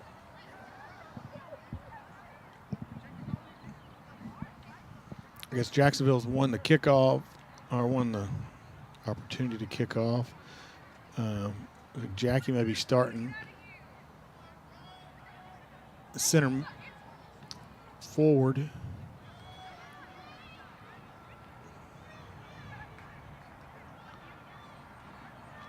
Yeah, I wish they would pan for us. Too bad we can't talk to the camera people so you could see what this formation is that Jacksonville lines up in.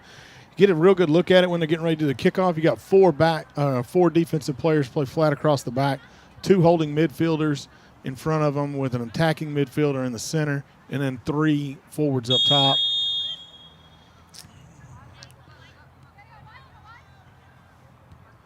Jacksonville starts with the kickoff. Ball quickly makes its way over to Jewel McCullough. Sophia does a great job coming back, winning that ball.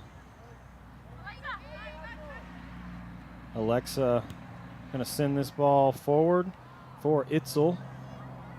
Itzel Arredondo trying to get a through ball forward for Jackie. Keeper for Diboll comes out.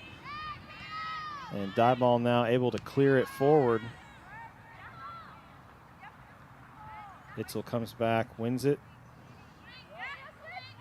Ball makes its way over to Alexa Medellin. Now over to Jewel on the near sideline.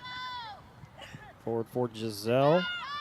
Giselle working inside against the defender. And make its way back over to Jewel. Inside to Giselle, trying to find Jackie with a through ball. Jackie offsides. I'm not sure why she's not playing that ball to Jewel, making the run down the sideline.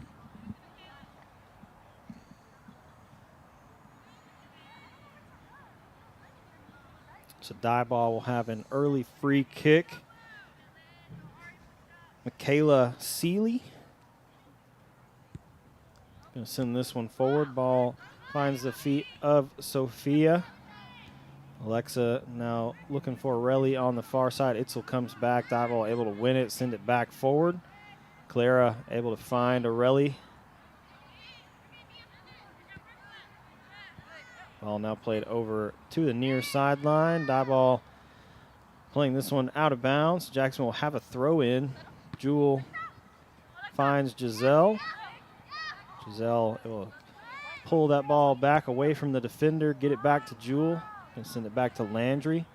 Landry going to work it back to Emily. Emily with a dangerous ball. Diboll sends it in. Emily able to corral that one. A little too soft of a pass there from Emily Barrera, trying to find Jewel McCullough on the sideline. But Jacksonville gets away with one there. Itzel sending this ball forward. Jackie offsides once again. A couple quick offsides calls here going against Jacksonville, so that will set up Diboll with another free kick.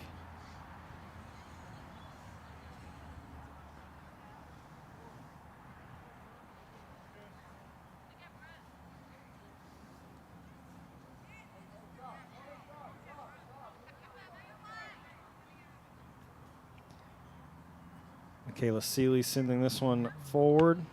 Alexa steps up. Goes off of her, out of bounds. So Diboll will have a throw-in on the near sideline.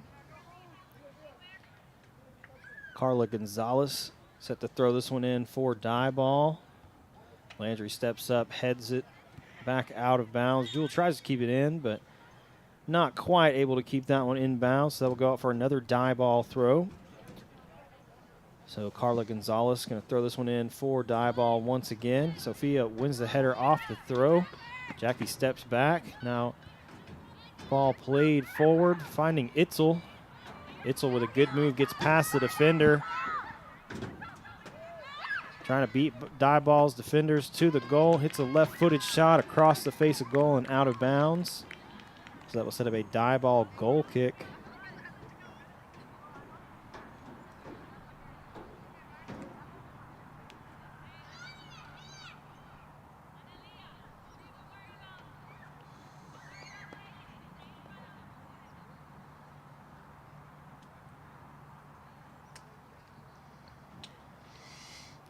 I believe in midfield we also have Mia Morales tonight. Yeah, this is Mia's first game back. She's been on injury I wasn't sure if all she year long. played in Trinity on Friday or not, but good to see her back. I think Layla says this is her first game.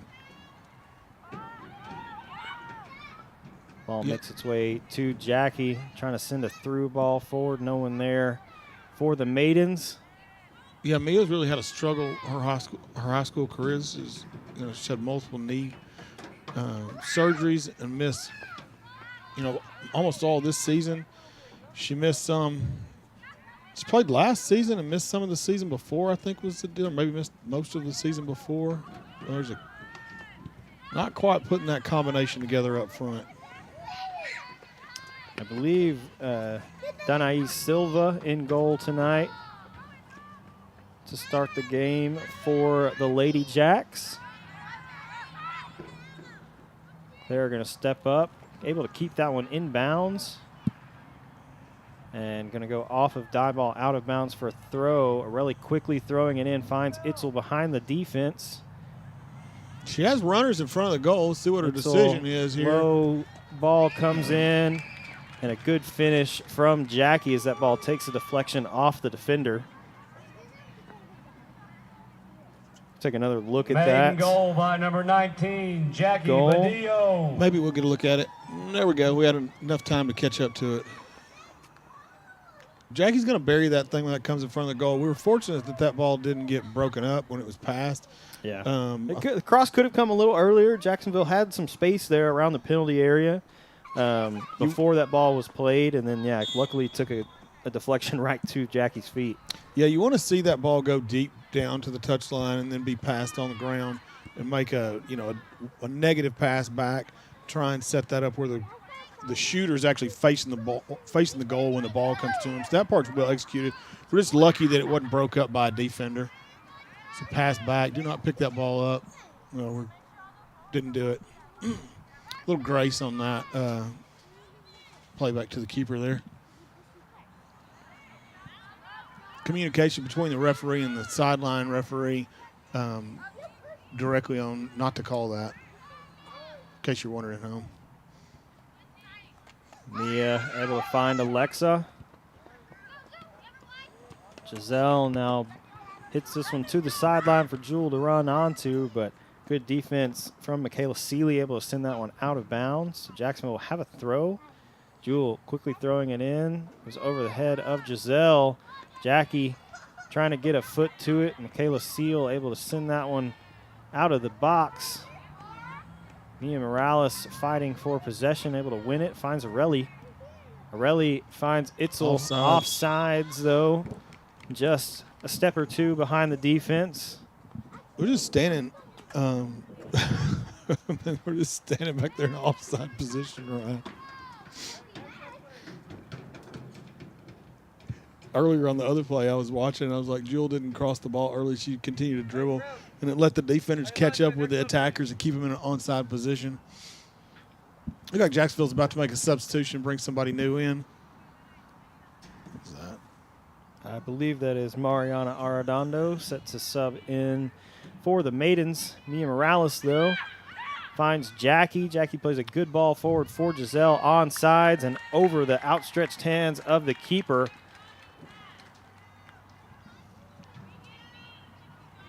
Maiden Take goal another by look number at it 20, here. Giselle Castillo. Good ball played.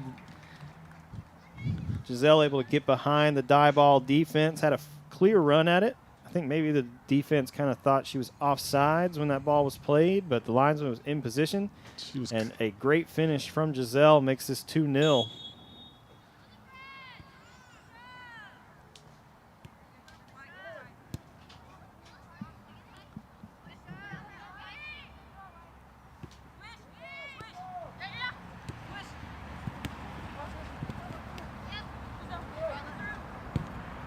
I like the field, Mike, picking up the players talking to each other. And she's going to outrun her. Itzel She with can a get good a runner run in behind front. the defense, tries to get a cross in. Oh, my. Dangerous ball off the foot of Analia Rosales. And a good save from Denai Silva, able to scoop that one up.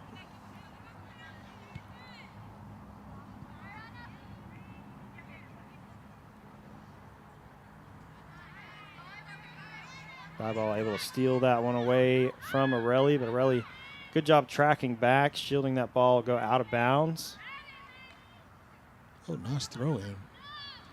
Sophia receiving the throw in, finds Jackie inside. Offsides. Jackie playing a through ball. Itzel Oh. about 5 yards offside. She made a run a little too early there. And Jacksonville going to send that one out for a Diboll throw in. We talked about that in the last game. Is there art to being onside, knowing when to make your run and how to make your run? Sophia steps up, wins the ball off the throw in. Yeah, it's all about timing. When you leave early, you're going to be offsides, just like Itzel Jackie was right there. Playing a through ball for Jackie, going to be called offsides. Part of it's the way they run. They're running straight up and down the field and linear. You got to turn. You got to angle these runs a little bit. Give them some curve to them. You can get a full head of speed going if you will bend your run toward a defender and then break when the ball's played. But when we run straight lines up and down the field, you get caught off sides quite a bit. Ball off the free kick hits Jackie in the chest. Diboll able to clear it up the field. Jacksonville quickly wins it back. Diboll now clearing this one forward. Landry. Good volley by send Landry. it back the other way. Giselle steps back, wins it for Jacksonville, finds Jewel making a run. Jewel trying to play this one forward. Michaela Seeley able to get a foot on that one and then send it out for a throw in.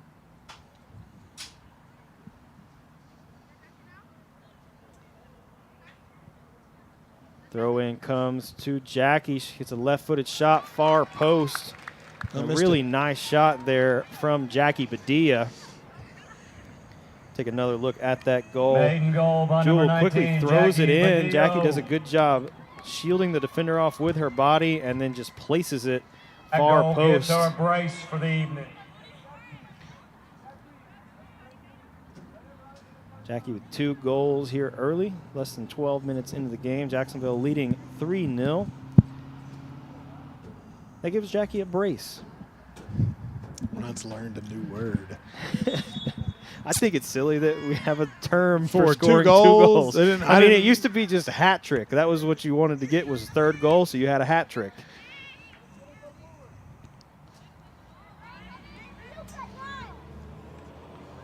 Itzel receives a pass, trying to make a good turn. Diboll able to break it up. Ball finds the feet of Sophia Romero.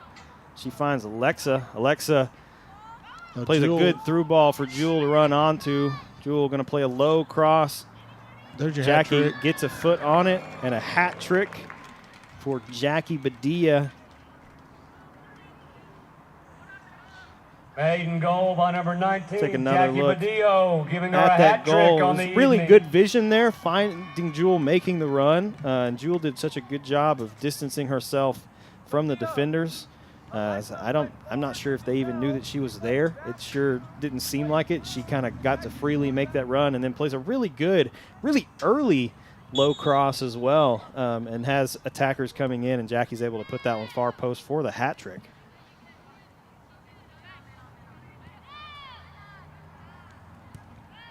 Borelli with a good step, able to win that one back for the Maidens. Itzel now trying to find Orelli. Good little 1-2 there between Itzel and Orelli. Itzel going to send this one into the box. And Silva comes out and makes the save for Diboll. Punt goes to the near sideline. Jewel steps up, gets a foot on it. Diboll trying to clear this one forward. Sophia finds Alexa. Good pass over to Jewel. Jewel looking for Giselle, making a run. She's going to be offsides.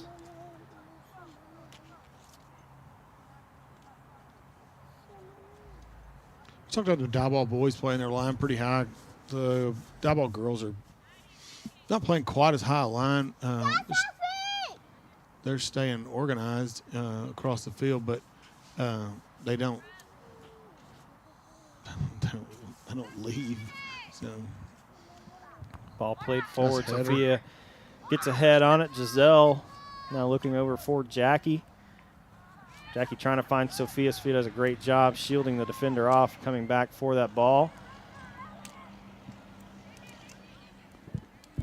Ball going to make its way back to Sophia. She finds Alexa. Alexa now playing a through ball for Jewel. Jewel making a great run down the sideline.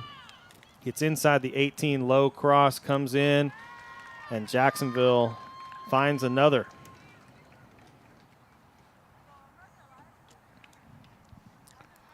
Take another look at the goal from Sophia Romero. Goal by number Good 10, cross Sophia played Romero. in from Jewel. Sophia able to barely get a touch on it, get it back towards the near post. it doesn't take away much from the keeper. when there's no defense back there to support you. The goalkeeper's basically isolated back there with Jewel dribbling the ball in, and she's got 2 to 3 attackers just right on top of her and no support.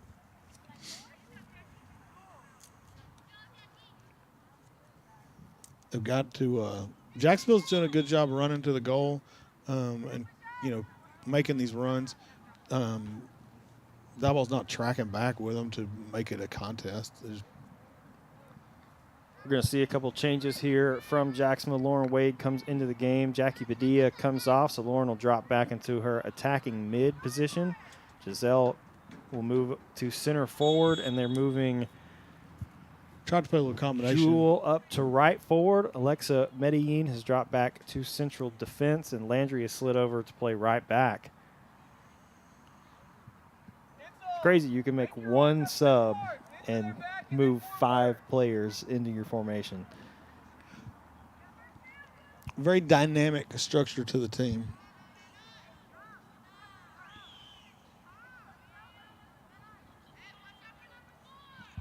This competition we've had in district gives you a lot of chance to be able to experiment with who plays where.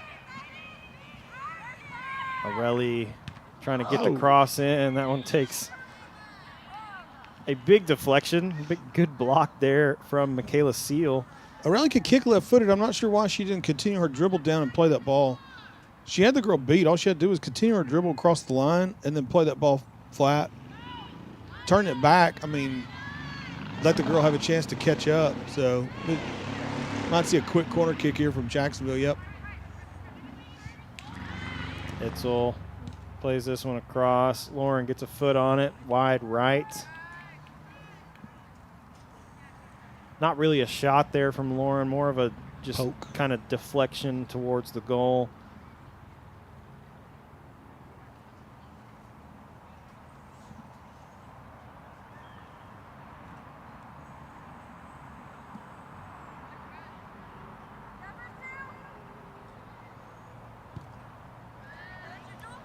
Ball played out. Jewel first to it. Good move from Jewel. Get past the defender. Not going to be able to keep it in play, though. So Diboll have a throw in. Throw in quickly taken. Lauren trying to fight for possession. Gets a foot on it. Ball makes its way across to Itzel. Now Relly with a right-footed shot. Hits the crossbar. What are we signaling here? I believe the referee has signaled offsides.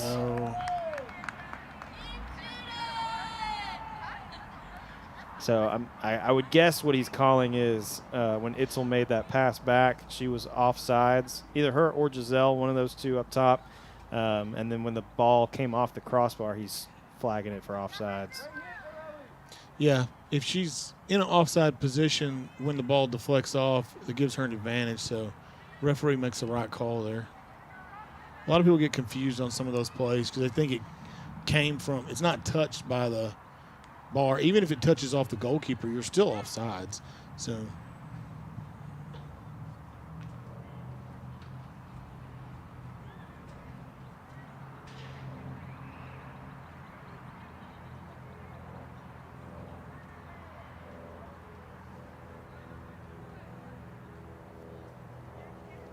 Relly takes the throw. Diboll gets ahead on it, able to win possession. That pass quickly broken up, though, by Relly. Lauren gets a foot on it, finds its way back to Sophia. Lauren now looking for Jewel on a through ball. You like the pace on that one. Inside the 18, low cross coming in, and Jacksonville finishes in front of the goal once again. That goal coming off the foot of Itzel Arredondo. Take another look at that play. It's a really great through ball. We've seen several of those from Jewel making a run down. And then Arredondo. we haven't really seen Jewel shoot one of those opportunities, even though she probably could just keep working it inside. She's playing that low cross in for a teammate, and Jacksonville has numbers there to finish in front of the goal. It's definitely the right decision. I mean, you see players force that thing down into a bad angle and then take a shot, and your percentages get lower when you hit those tough angles like that because your goal gets so small. And, you know, when she makes that run down there, especially in that look, there's no defense in front of the goal except for the goalkeeper, and she's trying to cover three people. Jacksonville is just completely dominant in that possession. It's a well-executed play by Jacksonville, and Diboll has zero answer for it. I mean, I think they could just continue to run that play like once a minute for the rest of the game. She's going to be offsides again. Itzel called for the offsides. Good idea, though, from Alexa sending that ball forward.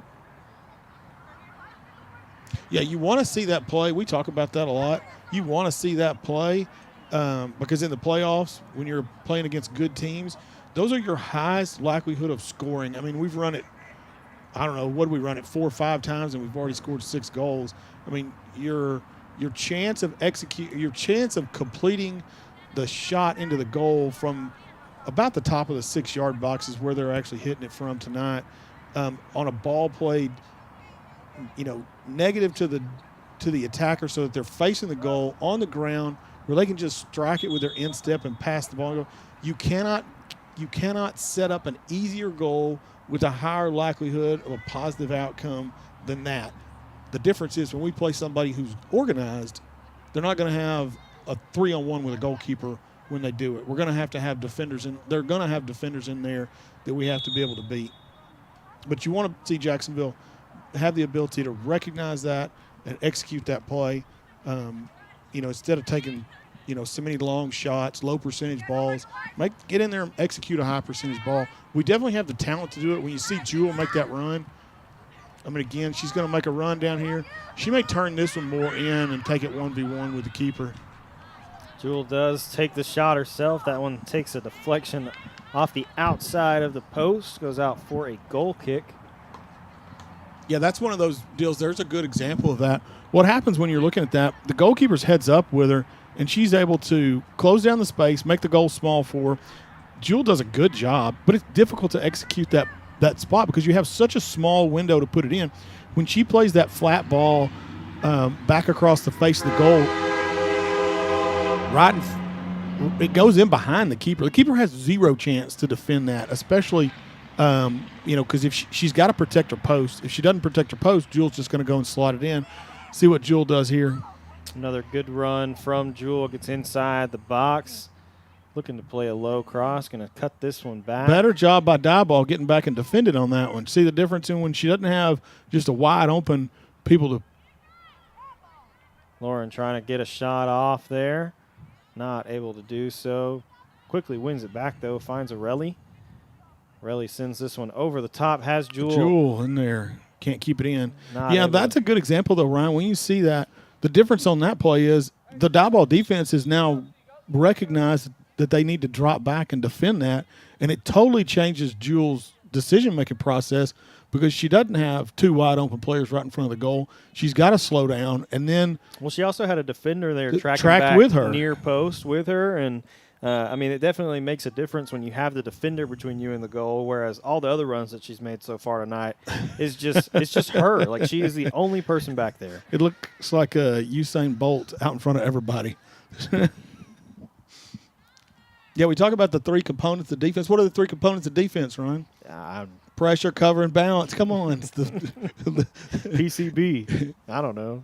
yeah, it's pressure, cover, and balance. Pressure, So like that, cover, when you and look balance. at the one girl is tracking back with Jewel, she's putting pressure on her, and then you've got other girls in there that are prepared to cover.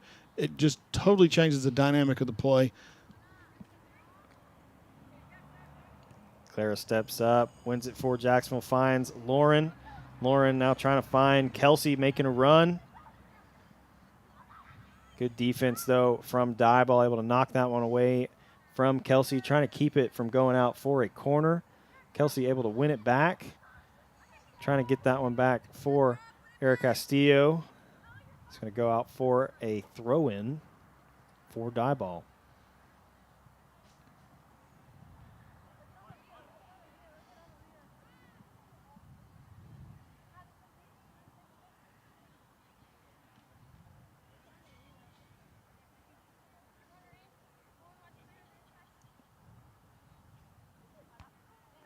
Lauren wins the header off the throw.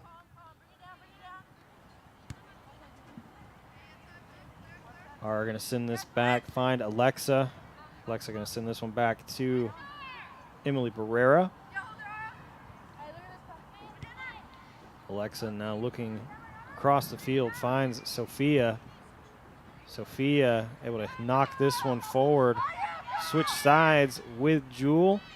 Jewel now going to play a low cross in for Lauren, and Jacksonville slots in another goal. 7-0 now Maiden the goal score. by number 16, Lauren Wade. Take another look at that goal. Really good run from Jewel. And I would think that they've probably swapped sides with her and Kelsey, trying to get that through ball going on the other side now. I mean, this defender was doing a good job tracking back, so they switched sides, and now she's making a run and has lots of space again. Last season, they did that a lot with Jewel. She played one side of the ball, and then she would move the second half, and she would play on the other side. Typically, she would play on whatever side Colton was coaching from. It's like if they were going this direction in the first half, she'd play on the right side. The second half, she'd play on the left side. That was really one of the things I noticed. It was pretty typical from the way they played. This year, he's done some different stuff where they're trying to move her into that fullback sneaky attack position. Jewel hits a good right-footed Nice shot play. across the goal, just inside the post. Really nice shot there from Jewel. Maiden goal by number Take another 11, look Joel at that. McCullough. Jewel does a great job winning that ball off the throw-in, and then hits a great shot. I mean, we haven't seen Jewel on the left side, especially up top, very much this season at home. And that's a good look because she's able to get behind the defense and then move it over to her dominant foot and hit a good shot across the face of goal, where when she's closing in from the right side, unless she can hit it left-footed across the goal, that near post is always really tight of an angle. Lauren finds Aurelia. Aurelia trips on the ball. Diboll trying to find some attack. Jacksonville quickly snuffs that out. Now Diboll going to send it out for a maiden's throw-in. Aureli's throw-in off the foot of Lauren Wade. Diboll able to clear it forward. Ariana finds Ara. Lauren now takes a shot from distance. Good save from Silva. Able to knock that one in the air and then keeps an eye on it, keeps it from going in the net.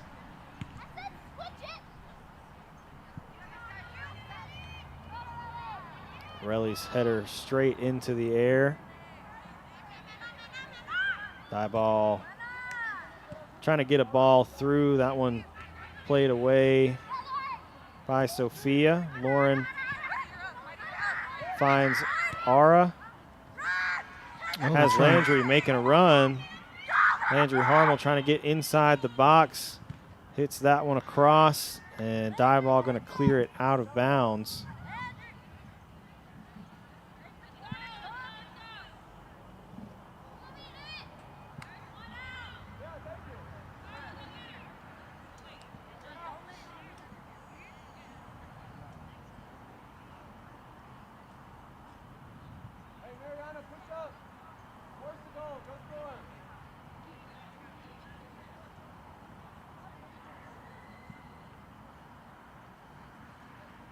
Unusual formation. Jacksonville only has 4 players in the box to try and win a corner. Almost scores anyway. Really well-played corner from Landry. Finds Jewel on the back post. Just a little wide on the header from Jewel. Seen her score several of those this season. Saw one last week where she tracked back and got a head on it.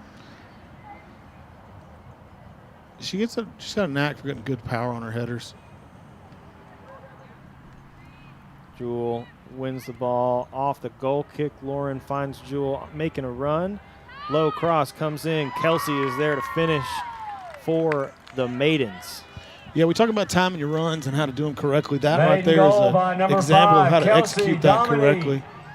A really good ball there from Lauren, and then a low cross makes its way across to Kelsey, who's waiting on the back post to put that one in the net. So 9-0 now the score for the Maidens. A little over 10 minutes here left in the first half. Yeah, if you're at home and you want to back that one up and watch it again, you can see Jewel. She does such a good job of showing you exactly how to time a run and go through there. She plays the ball to Lauren, and then instead of just immediately sprinting, she moves quickly, but not as fast as she can, so that she times it so exactly as Lauren plays the ball, she can then break into a full sprint right at the time she's crossing the defender. The defender, you can see when she breaks through, she's, 3 steps before the defender even really responds to it. It's perfectly executed. That's exactly what you've got to do. Have another train going by. That's like 2 trains in the past 15 minutes, I think. It's rush hour. Rush hour on the tracks. Claire going to play this one across for Alexa. Jacksonville working the ball well across their back line. Landry trying to connect with Ara, making a run. She's offsides. And Kelsey going to be called offsides. Good idea there. Really good run from Landry with the combination between her and our Castillo. Break some of this down. What you see is that players get caught looking at the ball and not losing their spatial awareness of where they're at. We talked about in the boys' game how much the scans were happening from some of the, especially the central players, constantly turning their heads, realizing where their opponents were going to be and where the space was on the field. That's part of the reason the girls get caught off sides is they start focused on the ball. They just are dead locked in on where the ball is and lose their awareness of where the defenders are, so that they manage to stay on sides. Mia Morales coming back into the game. Mariana Arredondo making her way off the field. Looks like Jackie also, Adriana Munoz making her way up top.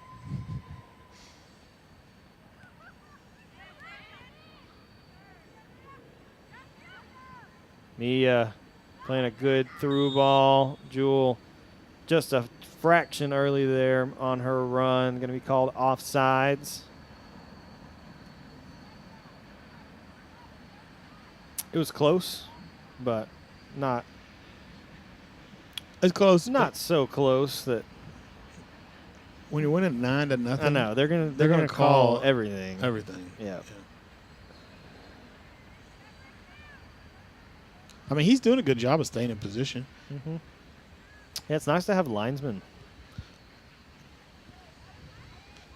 This ball played over the top. Emily going to come out into her arms.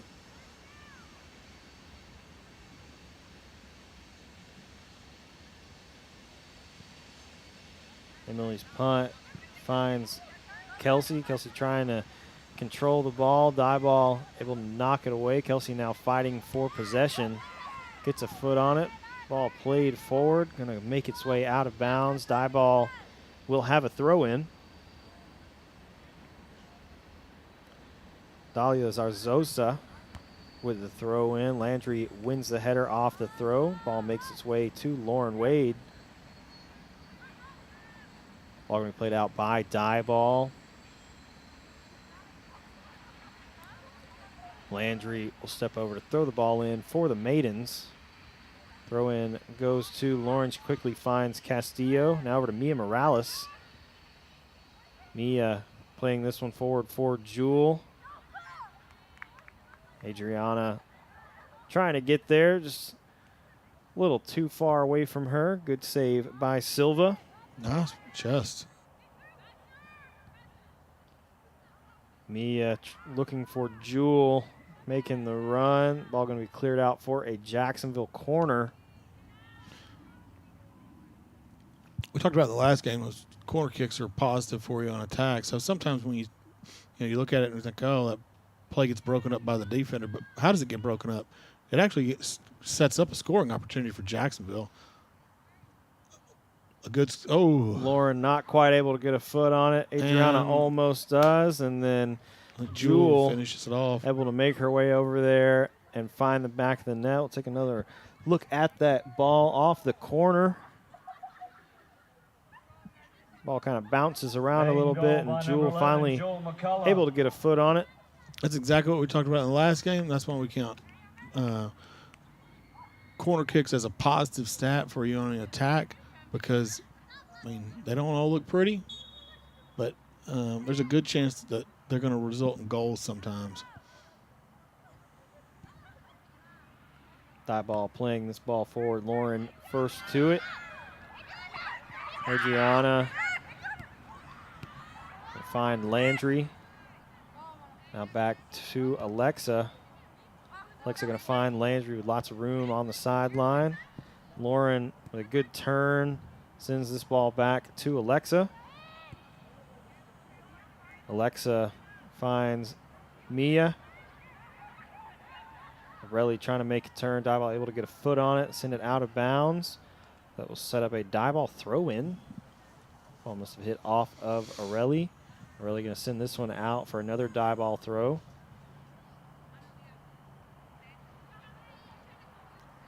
Clara steps up, plays this one back forward. Diboll gets a cross in. Landry going to clear this one over to the near side for another Diboll throw.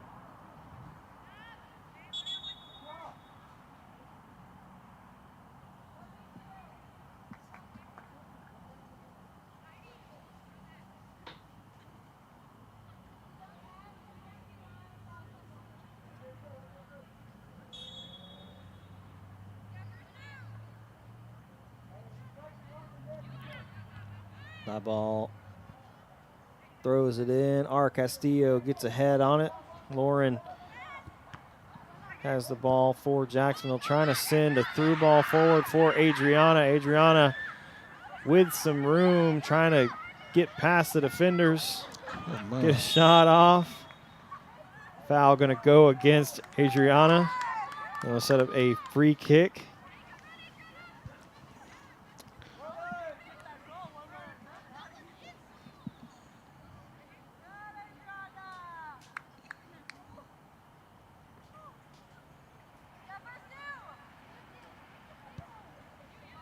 Ball sent forward off the free kick. Lauren first to it. Trying to find Adriana. Diboll able to clear it back the other way. R. Castillo finds Mia. Now forward for Jewel. Jacksonville going to be called offsides.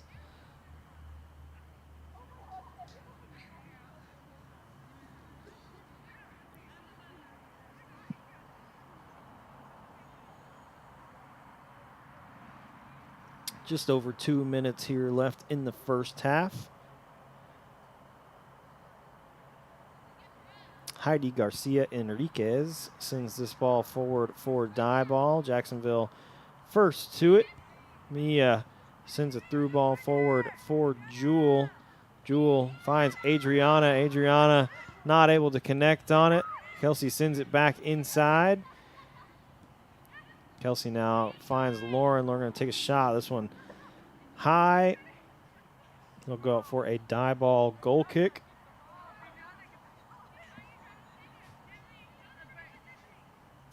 Adriana Munoz normally in goal for Jacksonville. Currently playing center forward tonight. And you can hear her teammates really trying to get her a goal.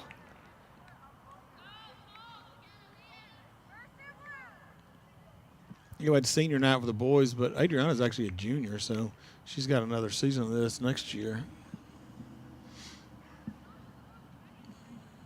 Yeah, we'll have the girls' senior night on Fridays. They take on Palestine here from the historic Tomato Bowl. Once again, if you can make it out, come support your maidens in person at the Tomato Bowl. It'll be the best game they've had. It'll be the best game Home in district that we've and seen. it'll be for the district championship. Yeah. So I'm blanking on what the score was the last time that they played each other, but I have it on a graphic. I can pull it up once we get to halftime. I got about 30 seconds left, and I'll look at it. But I mean, they're going to have to erase the margin, I think, for Palestine if they win on Friday against the Maidens to have a shot to claim the district title. The boys basically secured that tonight. They do play Palestine in Palestine on Friday, but Palestine has 2 losses in district on the season, so the boys will have the first seed, number 1 seed going into playoffs. Yeah, honestly, that game with the boys, we were expecting such a good game with the Palestine boys game here, and At the end of Jacksonville the was first just completely half, dominant. It's Maidens 10, Lady Jacks 0. Yeah, 5-1 was the score against Palestine when they played on February 20th on the road. So Palestine, You pulled up there. Is that the best? I mean, most of these scores have been Jacksonville 10, 11, 12. Hudson played them close. First game was 2-0. Then you and Lee got to do that game. Oh, the other night, defensive, 3-1. They parked the bus on us. And then, I mean, really the closest game they've had since a couple of those tournaments early has been Grace. I mean, they just dominated most of their district schedule, which Jacksonville has a really strong team. I mean, we've seen it time and time again that they're able to put up double-digit goals, and they find themselves also at 10-0 at the half tonight. Yeah, this situation, we talked about it in the earlier in the season. We're playing a lot of smaller schools. I mean, and we did this years ago, and I was on the other side of it. We were playing, 5A was the big school classification, and we were a 4A school, and half our district was 4A and half our district was 5A. I'm not sure when they actually made the split and created 2 districts to be 5A, 4A. There were no 3A schools that had teams back then. It's growing. I mean, it seems like there's more and more 3A schools adding teams. Yeah, it's definitely. Soccer is such a positive sport. It's there's a lot of stuff that's happening for it that you really like to see. I mean, both of us played, and you want to see the sport continue to expand and grow and take a hold in the United States because it is such a good sport. I mean, I might be a little bit prejudiced, Ryan, but I think this is the best sport for, especially for young kids to play. You go out there with a kid that's 5 or 6 years old, and you play. Well, let's just talk about baseball. You stand around a lot. You do stand around. I mean, if you're playing outfield in a little league baseball game, you're doing more jogging from the bench, from the dugout to the position and back to the dugout than you are doing anything else. Yeah. And in a soccer game, they're running all over the place. They're running. Yeah. It's kind of like a little cluster. They just kind of move around the field. Well, they when broke those. So. They play them in the 4v4 up to U8, and so you get kids are out there, and the games are real short for the little kids. So like a 4-year-old game is going to last Well, there's 24 minutes actual play time, so it'll be broke up into 4 6-minute periods that they play. So the parents show up. It's within the attention span of a young kid. Sometimes they're engaged. Sometimes they pick flowers. That's just the reality of it. But they all run and move around and kick the ball. With only 4 players on the field at one time, there's no goalkeeper at that age. Everybody's involved. You're moving. Yeah. Some of them stand around the first season and cry. That was me. Sometimes that happens, Yep. but then so I was told. I don't actually remember that, it. but But yeah. I mean, when you're talking about the very young kids, 4 and 5 years old, you never know what you're going to get. A kid can, play one week and the next week not have any interest in playing at all. Or they can pick flowers one day and then decide the next week they're going to score, 10 goals. And they don't care what the score is. They like to see the ball go in the net. They may cheer for the other team when they score at that age. But they're all active and they're moving around. And if a coach is good, they're going to have a practice that all the kids are active for 30 or 45 minutes and doing something. They're going to be busy. They're going to build motor skills. They're going to build fitness. They'll learn to pay attention to the coach for little short bits where they talk. But a good coach is just going to have a busy practice for the kids where they're all moving around and they leave with a good smile on their face. And I think that's why you're seeing soccer grow, because it is such a positive sport, especially at the young age. At a higher level, we talk about what it takes to be a good soccer player and the attributes of a good soccer player. And one of those things is being able to make decisions in the moment, on the fly. We talk about a game where, that are so coach dependent, like football. The coach calls the play and says, all right, this is what we're going to do. We're going to line up. The receivers all know what they're supposed to do. The linemen know their responsibilities. The quarterback knows what he's supposed to do. He may have to make a little bit of an adjustment, but he knows the play that the coach has called and taught him to play. In soccer, there are no stops. There are no, we don't ever get into a huddle and decide what we're going to do. It's a free-flowing game where each player has to be able to read the situation, understand the cue, know what the opponent's doing, what their teammates are doing at the same time, and be able to respond with the right decision quickly. No other sport gives you that. You look at baseball. Baseball's – people want to talk about baseball as a thinking game. Baseball is so slow. It's painful to watch. If you watch – it is on TV. It's not too bad whenever you go and actually sit in the stadium and watch it, because there's so much other stuff going on.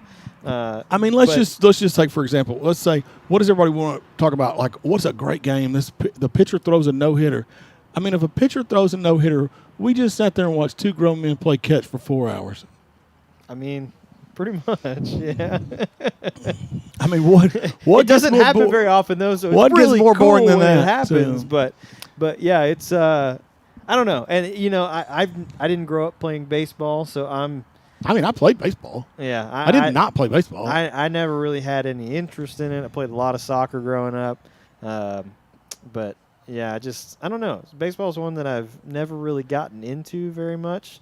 I enjoy going to a game every now and then, but even then, like, I'm sitting from the stands, I can't tell what pitch he's throwing. Like, it's almost more fun to watch from home because they've got all the graphics and stuff on the screen that they've done, where you have the strike zone, and you've got how fast the pitch is going, what pitch they're throwing, and they're doing so much on a broadcast in that sense that sitting in the stands, no one's saying that was a curveball, 86 miles an hour. Yeah. And it's such a different broadcast. We don't hardly get a break to be able to break down a play. Yeah. In football, they're going to have an opportunity between every play. I don't know if you've ever been to, and I know you have, but you go to a professional football game, and they run their play, and then there's a lot of time. They're not in a big hurry to run the next play. They have a 40-second play clock, and they're going to take 40 seconds. Basically all of it. And and sometimes they take all of it just to call a timeout, and then there's another 2.5 minute stoppage, and then you have another 25 seconds coming out of the timeout that they'll stand there a lot of the time and use all that too. And baseball, you get those breaks too. You get time between pitches, you get time between batters. I'm trying to do a little bit better job with professional baseball about speeding some of the play up, because they've put a clock on the pitchers. It's so painfully slow. That's that's one of the deal with the, American attention span. If you look at the popularity of baseball, years ago, people had a longer attention span and would watch a baseball game. This TikTok generation, they're tuning out after 30 seconds, so you better have something happening. Football manages to do it with their broadcast because they can use the highlights to keep your attention and break plays down and keep people engaged. If you were just watching the game itself and watching the players walk back and stand in the huddle without those pieces of broadcast, it would not be nearly as popular as it is. Yeah, and I feel like soccer kind of struggles a little bit because people don't understand the game well enough. No, I definitely agree. Once people understand soccer, I feel like they really enjoy it and they get really into it. But up until that time, they're like, no, why would I want to watch a soccer game? They barely ever score. Yeah, they don't understand. People just kind of look at it like people are running around on the field. They don't, have an appreciation for, what the players are trying to do, to execute a play. And we talk about a little bit of it up here, but there's so many times we could stop the, except the play doesn't stop. But we could stop the broadcast and run back through and break a play down and explain, oh, here's how that's set up and this is why it worked. But if we do that, you're going to miss another 30 seconds worth of action because the game did not stop. So, we've talked about the teams that play in a track setting and how the ball rolls way back behind the goal sometimes, and there's a long period of time. Jacksonville, we're fortunate to play, in a stadium that does not have a track, which is extremely positive for us, and has walls that are padded behind the backs of the goals and a net up for field goals. So most of the shots that are played are quickly picked up by the goalkeeper, and they're able to put back in play. There's not a lot of space between the sideline and the, where the stands start. So if there's a ball played out of bounds, for the most part, they're able to quickly pick it back up and get it back in play.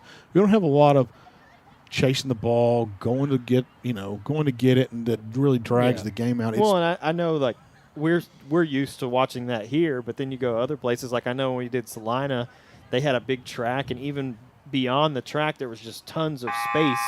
And I don't know. I probably should go back at some point and watch that broadcast back and just like have with a stopwatch and just start it every time the ball went out of bounds and then stop it whenever we actually get it back into play. Because I bet it was probably 10 minutes of the 80 that was spent just chasing the ball when it went out of bounds. Oh, I think you're exactly right.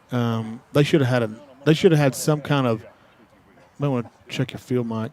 They need to have some kind of netting or fence or something so that they can block the ball from rolling just so far because it just eats up so much of the game. And, it's a nice stadium. Salina had a super nice facility. They had an indoor. Oh, yeah, it was super nice. They had an indoor facility to warm up themselves before the game started. But it was not designed ideally for soccer to keep the game in flow like that. And they did not have people. A lot of times you'll see that they have somebody with a ball, and that way if it is, they'll roll them a new ball and go get the old one or go get the ball that was in play for them and bring it back so that a player doesn't actually have to spend 30 seconds jogging to get the ball and jogging back. So, yeah, it looks like we're going to get ready to play the second half. What formation is Jacksonville going to line up with, and who's going to start this half? It's been a real experimentation for Jacksonville going through district. Moving people around, trying people in different positions. There's a lot of different looks that we've seen. I'm not sure that we've seen the same starting 11 on the field any for home sure game, not in the same positions. I'm interested to see what the game plan is for Friday against Palestine and kind of maybe get somewhat of a locked-in starting 11 going into playoffs. I don't know that we'll see that, but I'm interested to see what the decision is going into playoffs and if we kind of have a starting 11 and stick with it or if we continue to experiment and do some things. The only thing, we've been fairly consistent on our fullback situation other than the deal where they try and push Jewel in as a attack from fullback. But the more attacking positions in the midfield, especially the forwards, there's been a lot of rotation in that throughout games. That's typically where you'll see the substitutions occur.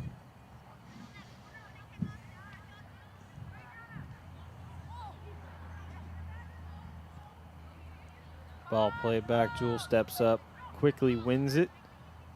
Finds Mia. Mia now across for Lauren. Lauren looking for Landry down the far side. Landry trying to keep it in, able to keep it in. Landry made a hustle. Deflected out of bounds by Diboll. So Jacksonville will have a corner here under a minute into the second half. This is a rare deal to see Landry up in a position where she's attacking. Nice header. Really great header there from Jewel off the corner from Landry. Take another look at the corner. Maiden goal by Landry number plays 11, a really Jill good McCullough. ball here That off goal the gives corner. her a Good hat trick on the in-swinging ball, evening. outswinging ball. And then Jewel just steps back, watches it come to her, and then just places it With all the time in the world. under the bar. It was a good kick by Landry playing that, all the way to the backside of the goal like that. She's hit 2 really good corners so far. I'm kind of curious to see if this defensive line is more kind of what we're going to see, having Clara and Alexa in the center of their defense and kind of leaving Landry out wide, because it's worked pretty well so far. Landry's done a good job making runs. She's played some really good balls in off the corner. I know we typically see her playing centrally in defense for Jacksonville, but playing right seems to be working pretty well right now. Mm-hmm. Adriana trying to find Jewel. That ball's going to go out for a Diboll throw in. Diboll quickly throws this ball in. Now back inside. Lauren trying to send this one over the top for Adriana. Diboll able to clear it away.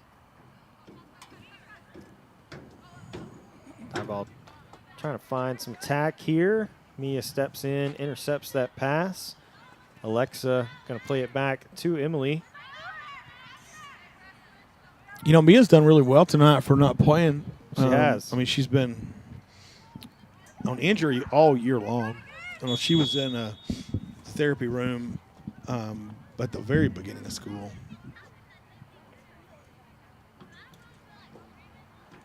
I believe Adriana was offsides there. The ball made its way all the way over to Jewel, but offsides called, so that will set up a free kick for the Lady Jacks.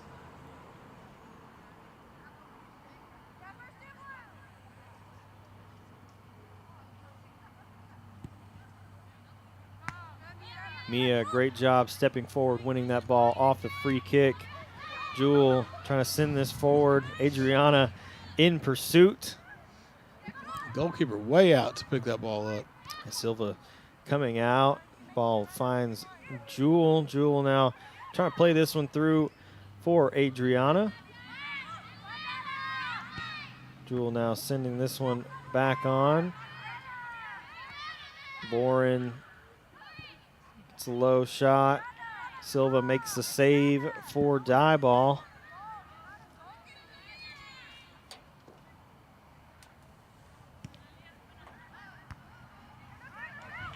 Lauren with a good header. Oh, I'm going to get called for that one.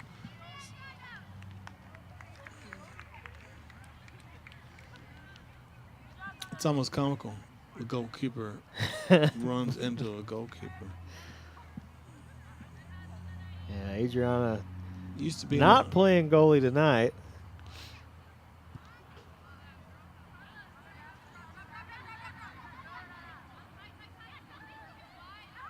I just kind of am curious how ready Adriana was to make so many runs tonight. I mean, typically she's in goal for the Maidens, and the goalkeepers have not seen just a ton of action during district. It's a lot of standing. And Adriana has made a number of runs so far in this game. Jewel not able to keep that one in bounds. Goes out for a Diboll goal kick.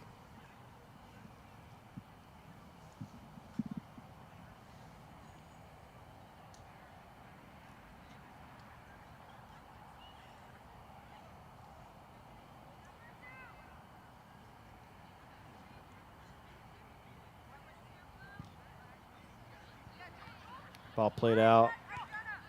finds Jewel. Lauren now looking for Adriana. Gets a pass to Kelsey. Now Adriana behind the defense. Gets the shot off, but Silva makes the save. Speaking of goalkeepers making shots, did you see the women's Gold Cup game of the day where the U.S. goalkeeper took the PK and scored? No. You didn't see that? Yeah. The game against Canada that was played in the slop. I still can't believe that they actually played that game. Did you listen to the State of the Union today? I did not listen to the whole thing, He and I was talked about- interrupted during half of it. So Well, you were trying to work, Ryan. I understand. I mean, it's amazing how work gets in the way of fun so often. Well, I don't normally have a problem listening to things while I'm at work, but there were multiple people that came in today and decided they wanted to talk to me while I was trying to listen to State of the Union. So I don't know. Probably need to restart the whole thing, honestly. I listened to part of it while I worked out, and Alexi Lawless talked about they should have played the game. That he did not agree that they should not have played. He thought that just play in the conditions that you're given and go. Both teams are playing. That seems like a very Alexi Lawless Yeah, I comment. know. That's what I thought, too. That's exactly what I thought. That's him. So he talked about playing in the game in similar conditions back when he was an active player at a professional level. And I don't remember the name of the player that he talked about, but was just like, this is the condition. We got to adapt to it. And, instead of kicking the ball into a puddle and letting it die, he would scoop the ball up with his foot and move with it. And he's like, this is what you got to do. Emily going to come out, collect for Jacksonville. Diboll with a dangerous opportunity there, getting The inside most the dangerous box. opportunity they've had all night. Emily sends this ball forward. Kelsey hits it for Oh, a little physical Adriana. play with Adriana. Ball makes its way over to Jewel, making a run. Jewel trying to Tries play to- this one for Adriana. Diboll intercepts and sends it forward. I think the theme of this half has been, let's see if we can get Adriana a goal.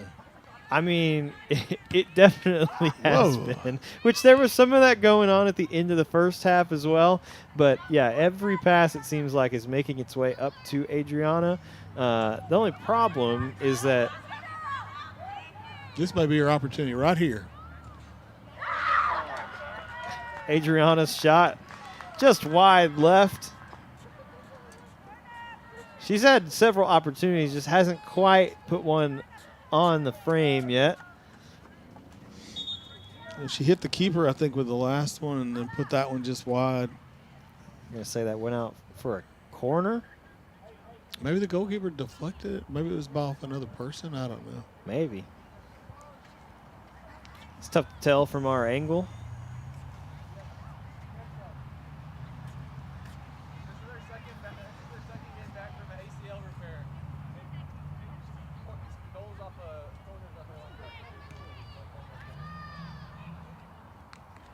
Lauren gets a foot on that. Good save from Denais Silva. Punt coming to the near side, going to go out for a Jacksonville throw-in. Mia Morales coming out. Mariana Arredondo headed in for the Maidens. Arelli throws this one in. Jewel plays it across, and Lauren Wade steps up and scores. I'm not sure if we got that on camera, but we'll take a look at the replay. Maiden goal by number 16, Lauren We Wade. did not. You got a good look at the middle of the field and all the players watching. So, Yeah. well, there's been enough goals. Surely I'm you've not, seen those. I'm not too concerned about it. We do have about 30 minutes here left in the game. Jacksonville now leads 12-0. Yeah, so if you didn't watch the end of the game when the girl ends up, No. she has to take a PK and scores. She stops. I think she made 3 stops. Is that correct? Anyway, the U.S. women's national team ends up playing a 120-minute slop fest in a waterlogged field. The first half, the ball would not roll. The referee wanted to asked them, do you want to continue to play by rolling the ball into a puddle twice and letting it stop. Did he really? Yes, she for sure did. It was about 4 or 5 minutes into the game. She stopped the game, carried the ball all the way from the far side of the field. I don't know if she's asking the coaches or if she's asking Maiden the goal, fourth number official. 5, Kelsey Dominique, giving her a brace on the evening. But she takes the ball and rolls it directly into the puddle and looks and holds her hands up. And I think she's saying, are you seriously going to keep doing this? And then she picks the ball up and does it again. And I guess the word is, yeah, we're going to play. So she goes back out there, and they continue to play the first half. And then during halftime, they got squeegees out and squeegeed the field. And it was a lot of water. A lot of water moving around on that field. A lot of water. Makes you thankful, like for us, that the game is – we've got turf here no matter what the conditions are. I mean, we can play in a down it also drains pretty well, too. I mean, you can have some turf fields that do not drain well, and then water just stands on those. Yeah. Ours does. I've never seen an issue here where we've had rain. Even the track, when that field, we get a lot of rain, it just drains right off. You're able to play immediately. Drains well as well.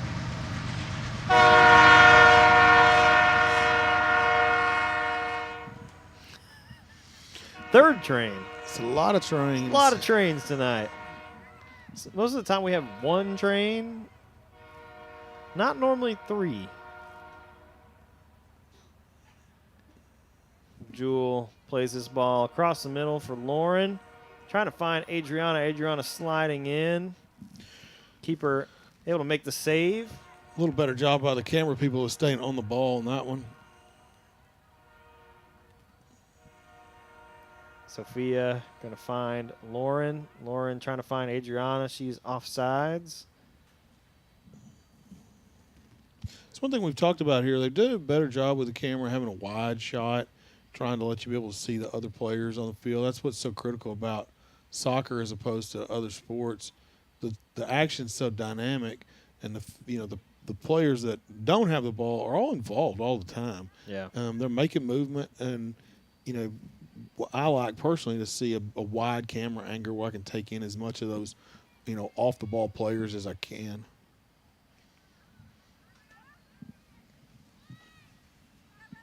Mariana sends this to the near side. Arelli making a run. Jewel gets the ball to her.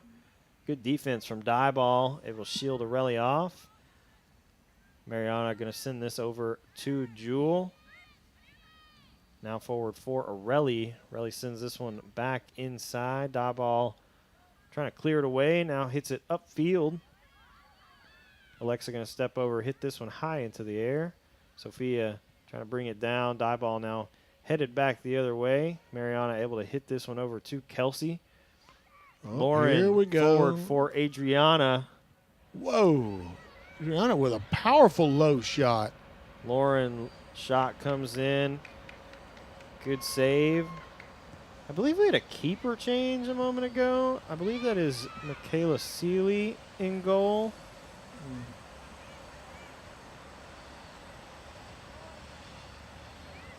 Adriana distributing the ball. Jewel back inside for Adriana. Not able to get a shot on goal. That one well wide right. Go up for a goal kick. Jacksonville going to make a couple subs here. Itzel Arredondo and Giselle Castillo coming back into the game. Jewel and Kelsey making their way off.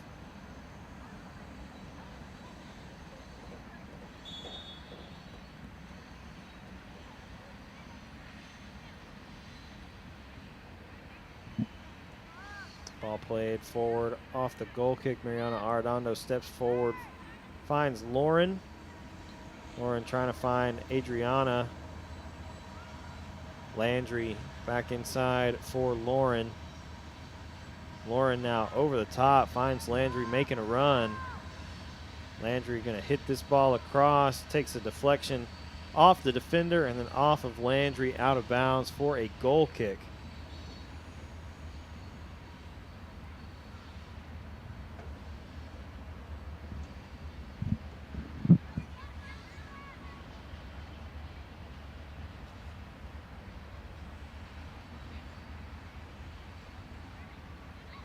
Ball played forward. Lauren first to it. Foul going to go against Diboll.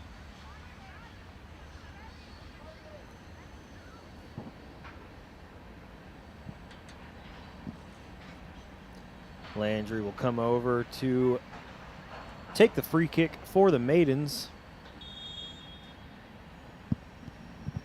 Low ball played by Landry. Giselle now going to hit this back to Landry. Arelli forward for Itzel. Itzel inside the 18. Physical defending from Alondra Segura. Now going to play that out for a Jacksonville corner.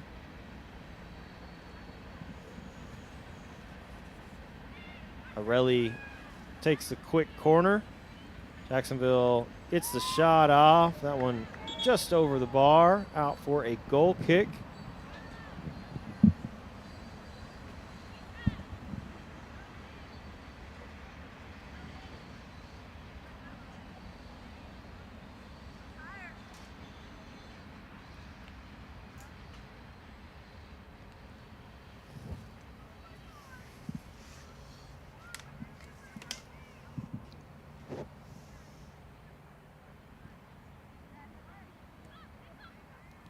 Itzel. Lauren wins the ball off the clear. Diboll sends it back forward off the head of Lauren Wade. Arelli now with the ball for the Maidens. Finds Mariana. Now over to Sophia. Sophia finds Lauren looking over the top for Itzel making a run. Itzel Arredondo inside the 18. Gets the low cross off. And there is the goal for Adriana Munoz. Take another look at the goal for Adriana. They've been trying to get her one Adriana Munoz. all night. And a great finish from Adriana. Sneaks that one inside the right post.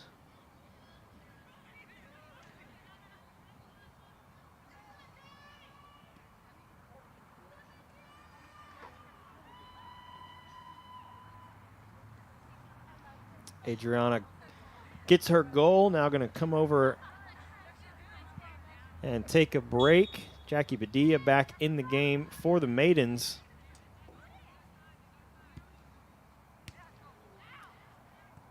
Sophia wins the ball off the Diboll clear. Diboll able to win it back for just a moment. Now Lauren over to Landry. Landry going to send this one over the top. Itzel making a run from the far side inside the 18. Left-footed shot just wide.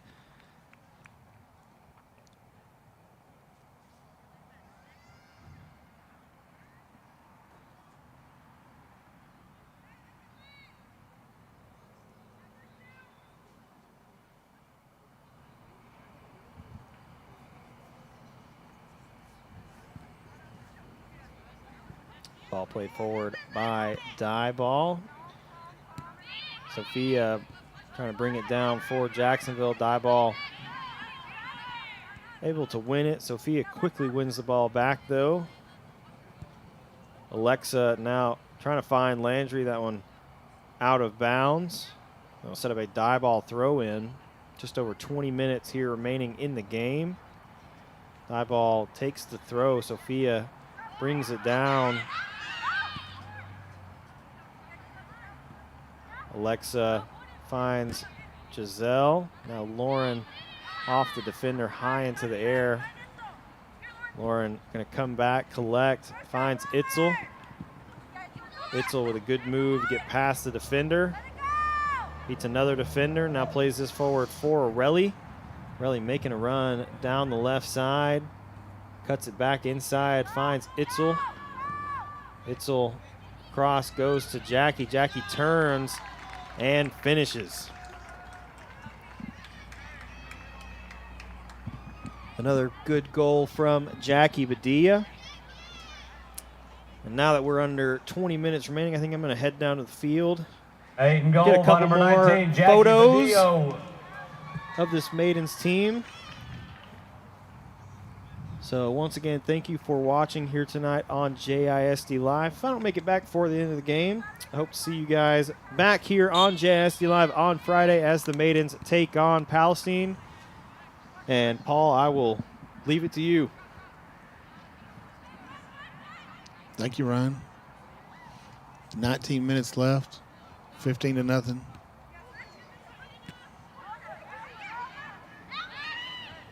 Sophia wins the ball. Little miscommunication there. Long ball played. Emily a chance to pick up a ball here, a rare occasion.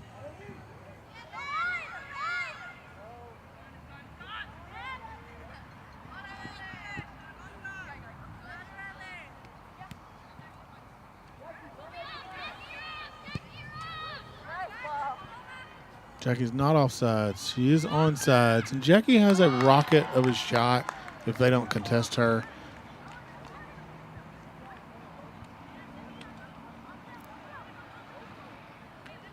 I mean, Jacksonville's just making it look so easy tonight, the way they build this ball up. Sorry, I don't know how to do the replay. Ryan's not in here. 19, Jackie You can back it up at home and Bonillo. watch it. But, yeah, you can see how they just make it look so easy, moving through the defense. I don't know. I think, what would I say? Jacksonville's moving through the defense like a knife through butter. It is so easy. They just slot the ball between them. Defenders aren't in correct positions. And then Jackie ends up with a deal where she's, doesn't have a defender between her and the goal, and she's able to score.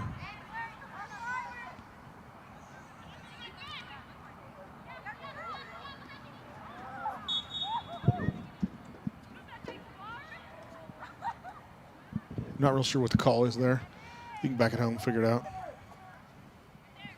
Landry's going to play a ball in. She's going to play it over the top. Oh, good try. Lauren's going to keep control of this ball. Make a nice smooth pass that penetrates the defense. It slips by the goalkeeper. Good play. That's a good finish. Awareness of the goalkeeper coming out and sliding for the ball and just plays it right in behind him. Maiden goal by number 4, Itzel Arredondo.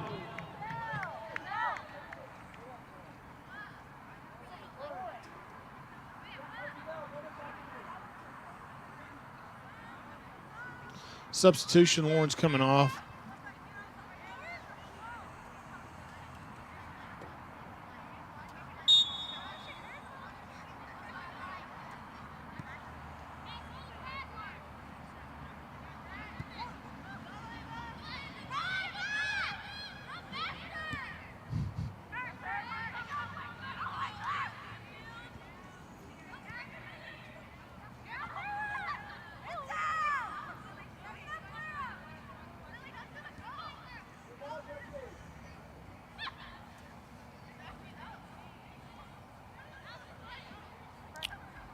I thought Diboll kept the ball in.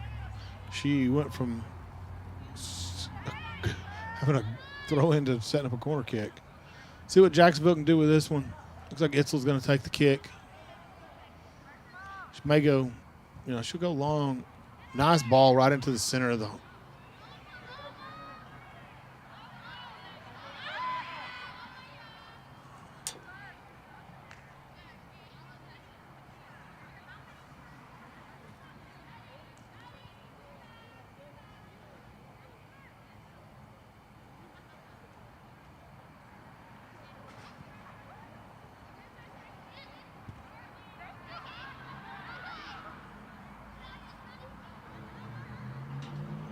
A good win by Landry, staying in position.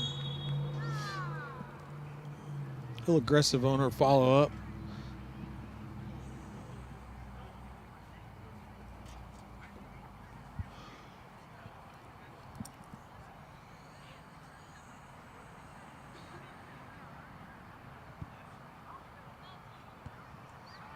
Nice control by Sophia, trapping that ball.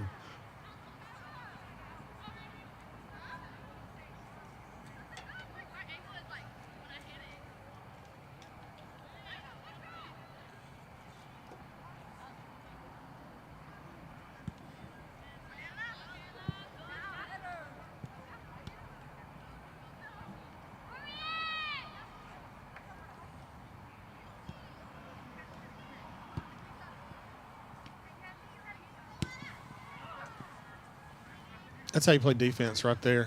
Step in as soon as the person gets the ball. Do not let them turn and strike the ball away from them. You can't give people – I mean, when you're playing defense, that's one of the issues. You can't give attackers space. You want to close it down as quick as possible. Jacksonville does such a good job shutting down any attack. I was waiting on the girl to turn a little bit so I could get her number by maybe I need a light too.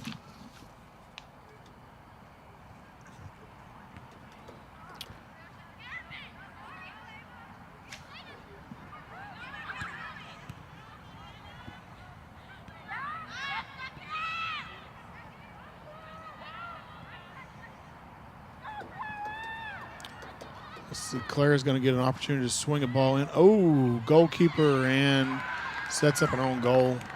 Unfortunate for Diboll, but that's kind of what happens when you put the ball in a dangerous spot in front of the goal. You got a defender running, and the ball bounces off of them. Their momentum caused them to knock the ball into the goal.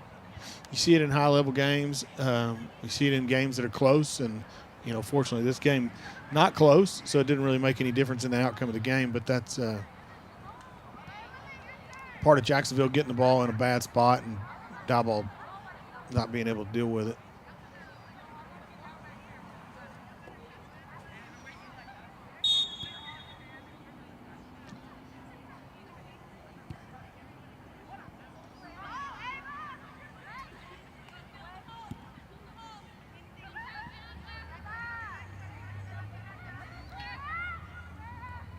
Some better defensive pressure there by Diboll, and it creates a turnover.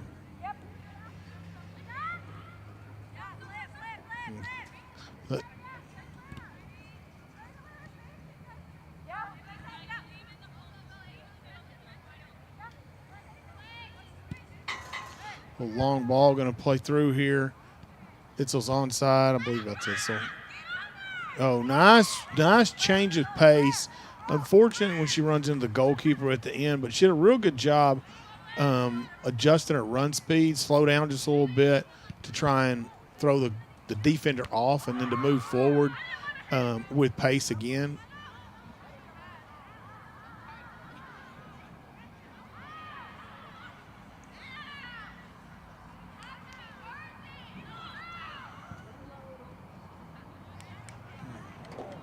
This goalkeeper that's in now is aggressive with her play, defending out, not really in front of the goal or not close to the goal. She's 8 yards out defending that cross.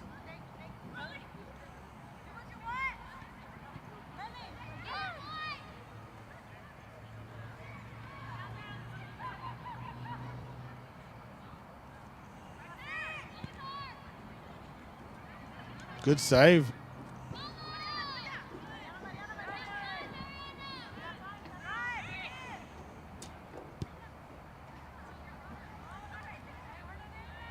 Jacksonville continues to try and penetrate the defense with 10 minutes left in the game. Sophia just wins these balls one after another. Steps up. Not only does she win the ball, but she actually plays it to a teammate so that we do something productive with it. A lot of times you'll see, I think we may have another own goal. A lot of times you'll see players who's, they hit the ball, but it doesn't actually go to one of their players.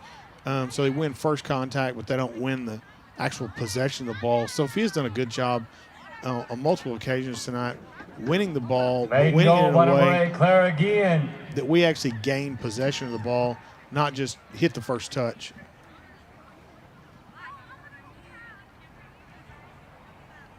In competitive games, the 50-50 balls that are coming out on goal kicks, on goal kicks, on punts are critical for determining the outcome of the game. Jacksonville has pretty much dominated that all district long.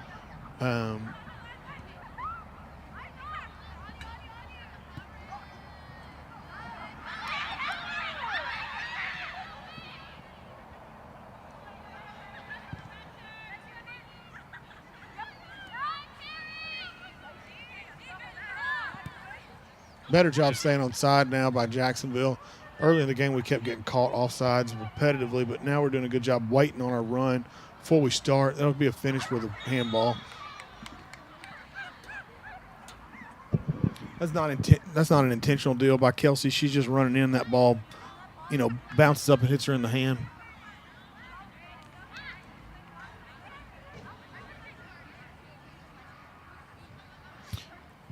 Get an opportunity for a 50-50 ball, and Jacksonville comes out with first touch, gains possession of the ball, and just is going to continue to drive it back at the goal.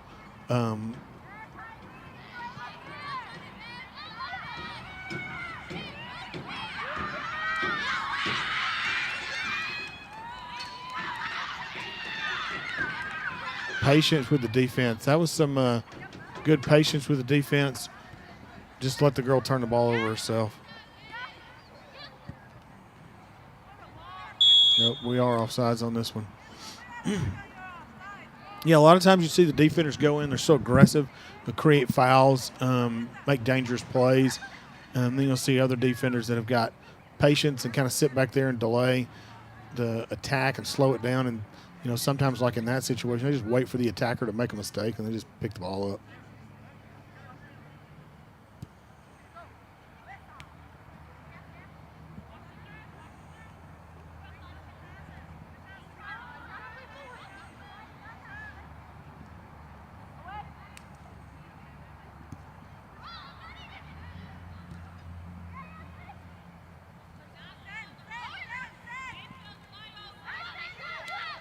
We'll all definitely be on side on this one because we waited on our end of the field for the ball to be played.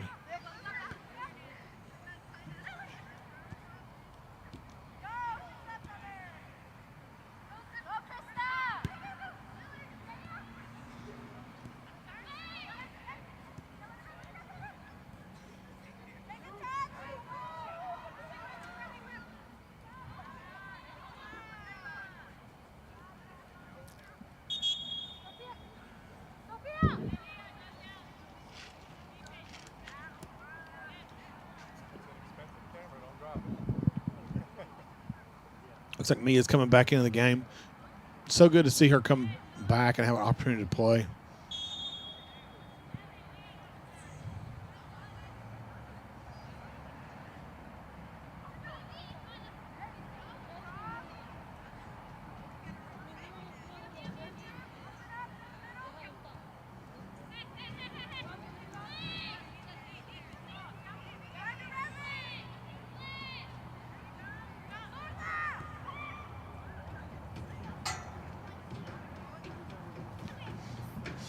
Yeah, it's good to see Mia come back in and get a chance to play. I know it's her senior year. She's committed to play college soccer next year for Angelina. I know how passionate she is about the game and how much she wanted to get back and have this opportunity to play before her senior year, closed out. And she's worked real hard to put herself in a position where she's ready to play when she's able to.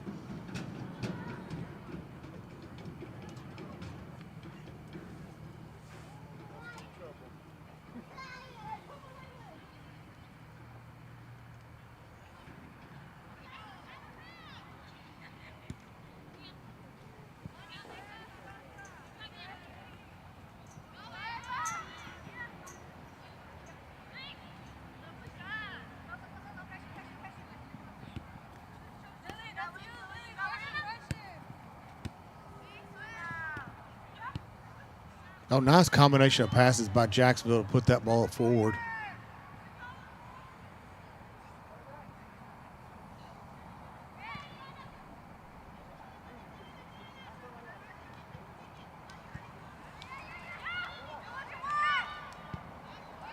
Whoa, there's a shot from range. We're a 25-yard shot.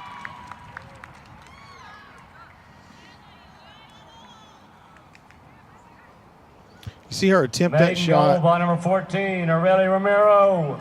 Yeah, you'll see Aurelia attempt shots from range throughout the season.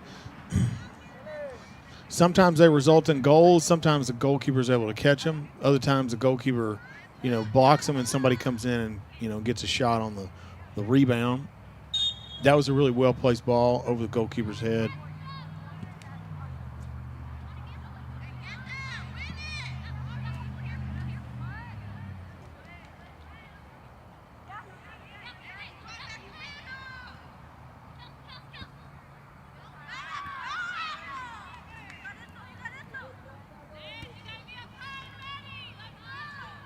I do like the field mic at Ryan Scott. It gives you a good opportunity to hear some of the players and their communication, even in a game where there's only 4 minutes left, score's 20-0, that they're still continuing to talk and work and be successful. They haven't just decided to, not continue to play soccer. Coach McCown has moved some players around.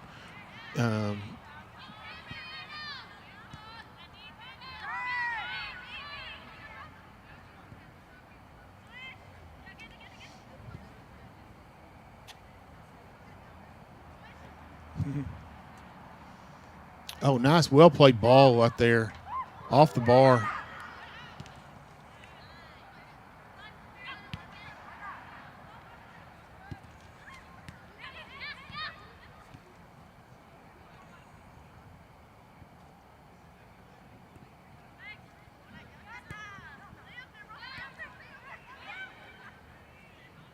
Mia's going to take a shot from range.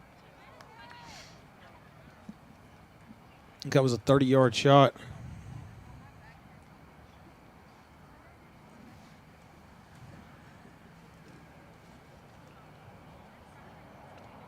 Yeah, Mia's one of those players that, like I said, I'm glad to see that she's got an opportunity to come back before her senior year closed out, and she'll get to play.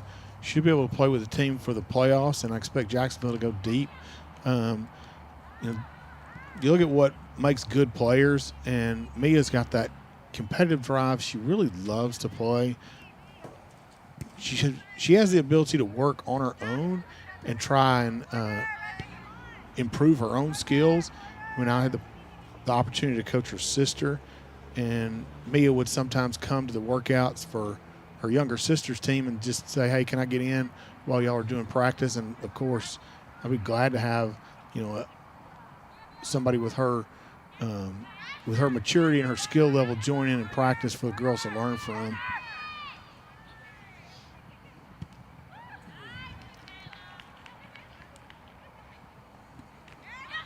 Oh, my goodness, that was a crash. I don't have a replay on that, but I think Yeah, it was a pretty hard foul. Oh, you're back. Sneaky, Ryan. I showed Malayla how to use the camera, so she's having fun down there. I hope she got a shot of that one, because that was if I knew how to back up and replay that, I would have replayed that, because I could hear that one on the field mic. So, I don't. Have you ever been to a UFC fight, Ryan? I have not been to a UFC fight. So one thing that you don't get the impression of, or it doesn't do it justice. When you watch it on TV, you can see it's very violent. When you are there in person and the guy kicks somebody, it sounds so loud. It is like the TV does not do the amount of contact justice. I was trying to use a nice word there, because the first time I went and the guy drew back and kicked, I thought, oh my gosh. It sounded like somebody hitting him with a baseball bat as hard as they could. Itzel making a good run here down the left side. Going to take it to the corner. Diboll going to play it out for a throw in. Just under 30 seconds remaining here. Adriana finds Itzel. Itzel with a good move. Going to take this ball to the corner. Well, that's the way to close out with professionalism. Just let the ball go to the corner. If Diboll was smart, they would just back up and let the clock expire. There's no, typically when you see somebody push and try and win the ball back at the end, it's a game that's 2-1, and you want to have that one last chance, but not at this point. I'm going to run down there and grab that field mic, Ryan. I know you're getting ready to close it out, and we're going to head on home. At the end of regulation, our I hope everybody's here to. Maidens 20, Lady Jacks 0. I hope that we have a good crowd for Friday night. The Jacksonville girls are going to play here against Palestine and be the best game all season. Look forward to seeing you. Thanks. Yep, big thank you to Paul for covering there, as I got to go down and take some photos of the girls, trying to get some shots to put on some YouTube thumbnails. And Jacksonville with a big win here tonight against Diboll, and we will see them back on Friday here in the Tomato Bowl as the Maidens take on the Palestine Wildcats for the district championship. So a big game here at home on Friday. Make it out if you can.